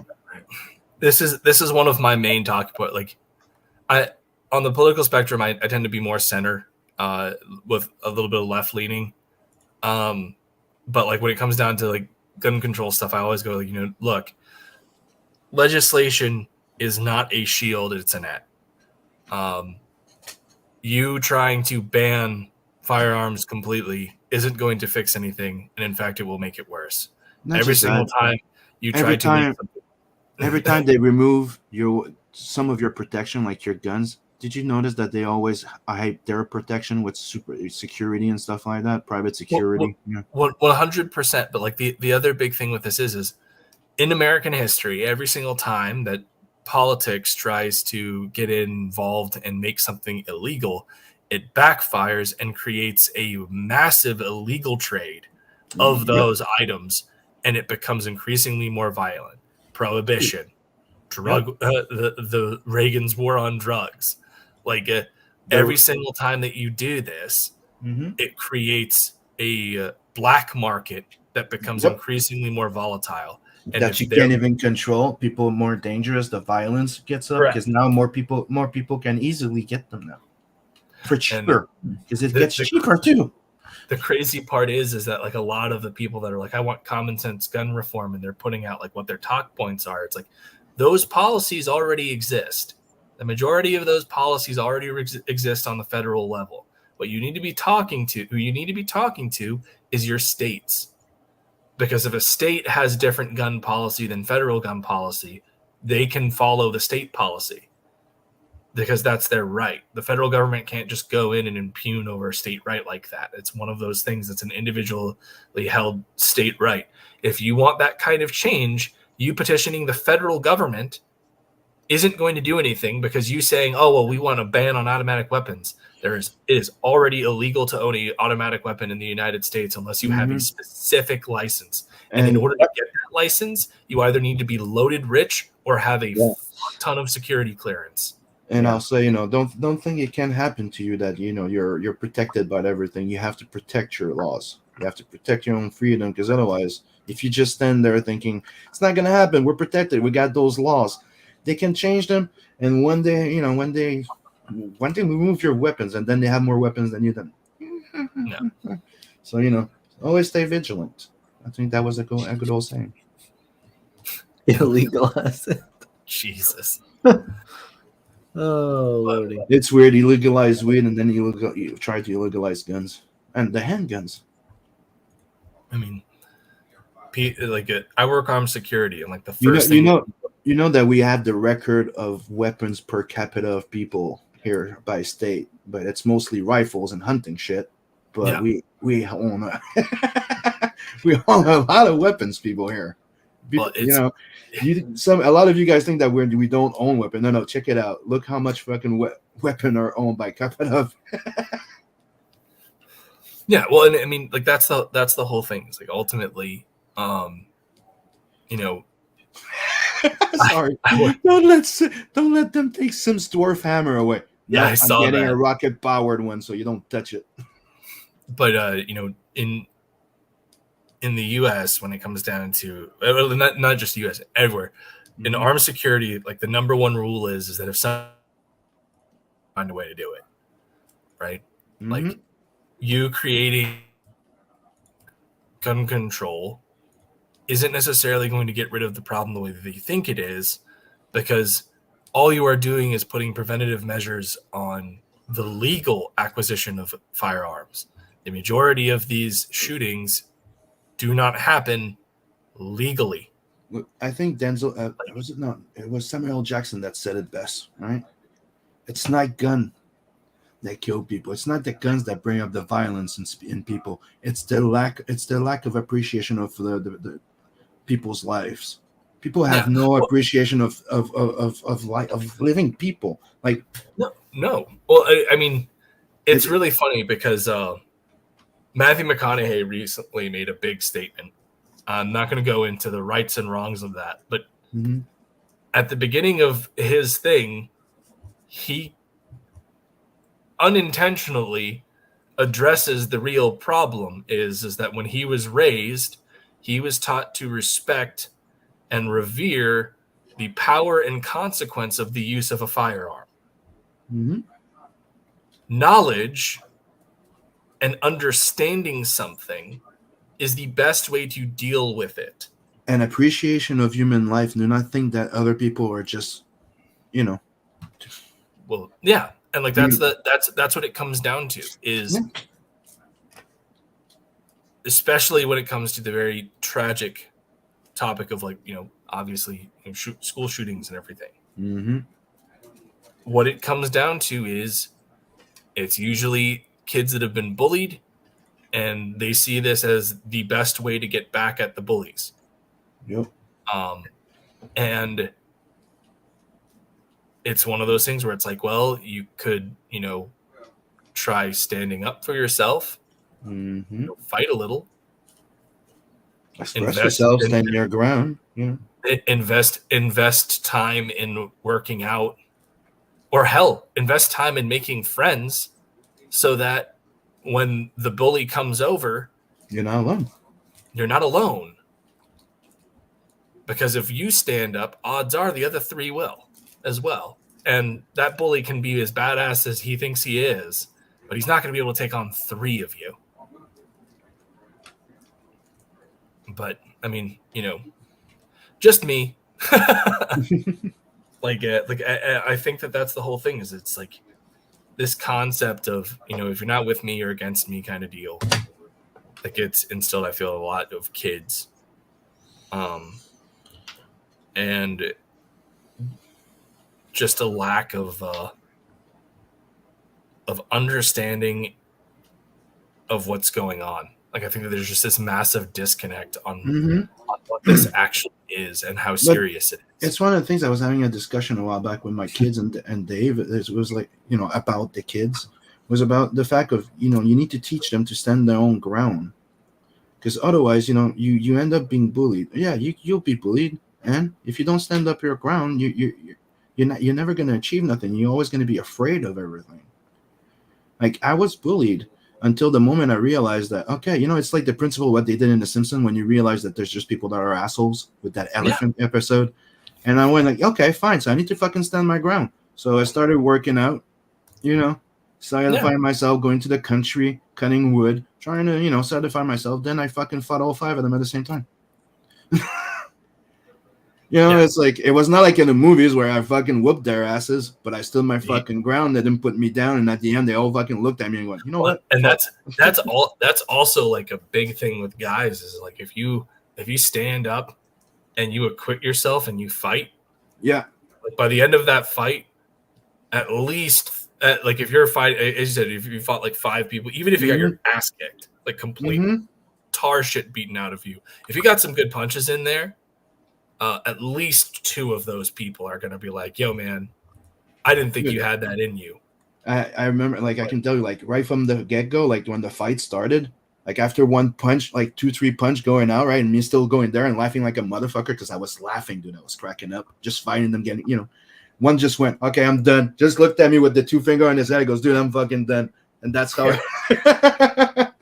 That's certainly a way to do it too. If you look like you're fucking enjoying it, that'll off put some people. Mm-hmm. Um, No, dude, I told him, I'm like, the difference between me and you guys been punching me for a few years. I can take it. How about you? Paf!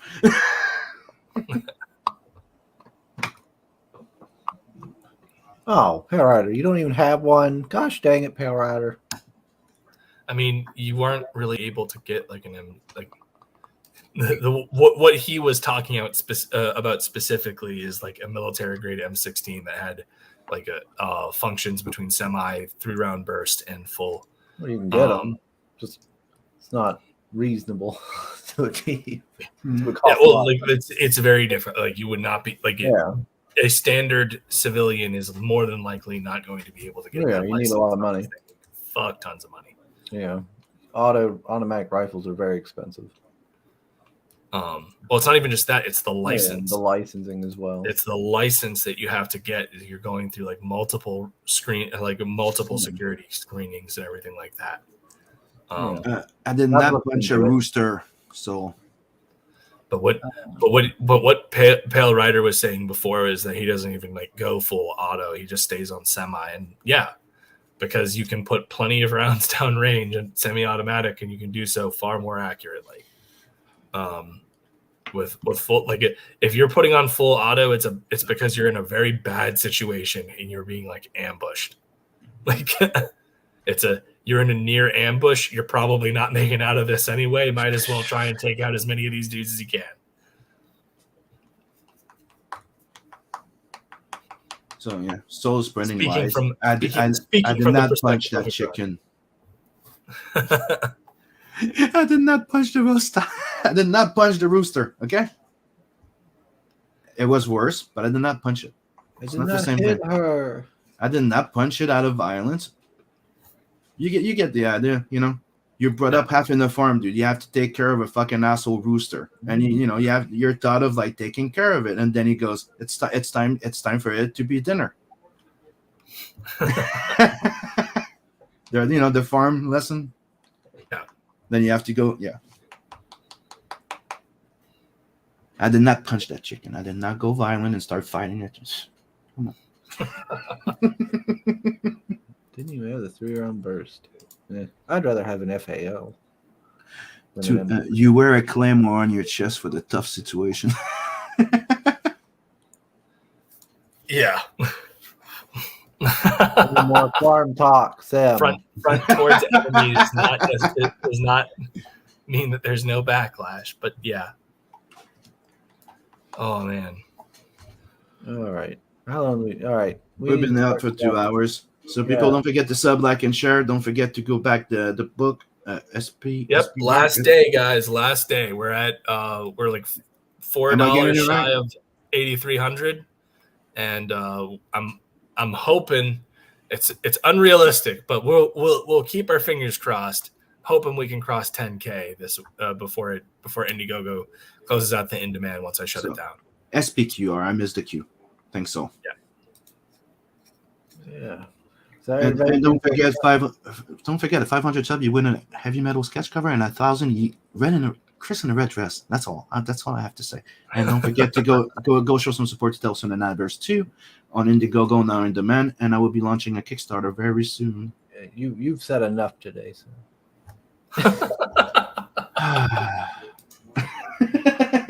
Hashtag 15K. Where's up? But yes, please do go check this out. Do go check out SPQR and sign up for Embrace 2.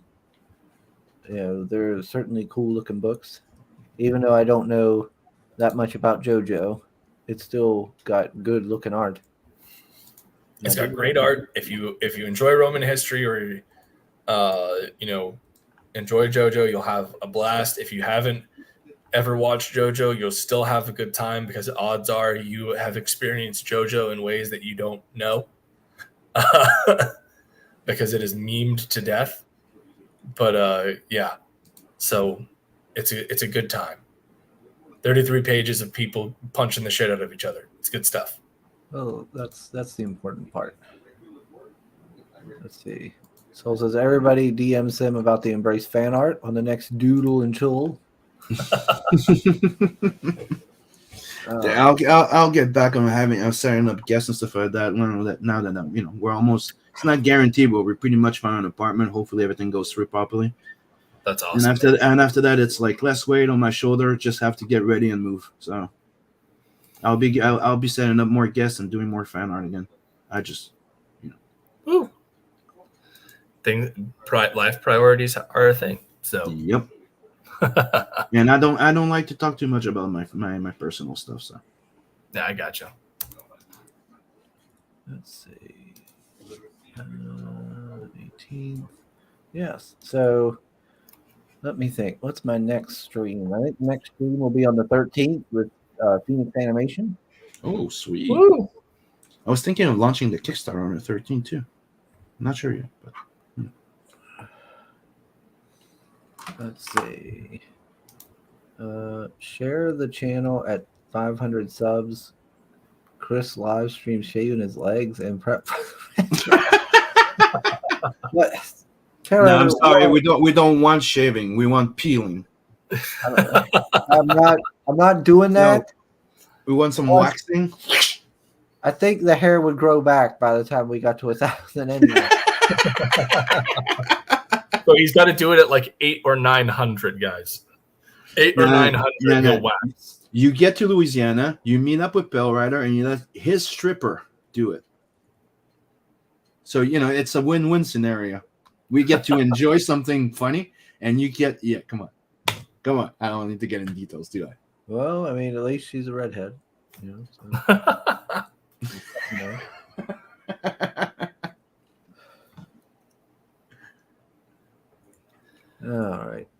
All right, everybody. I need to wrap this one up.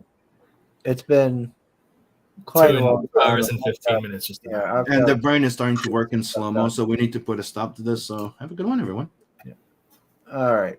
So yeah, thanks everybody. We'll see y'all again on what? Monday? Yeah, should be Monday, unless I decide to do some other random stream. And we'll see y'all again. Later.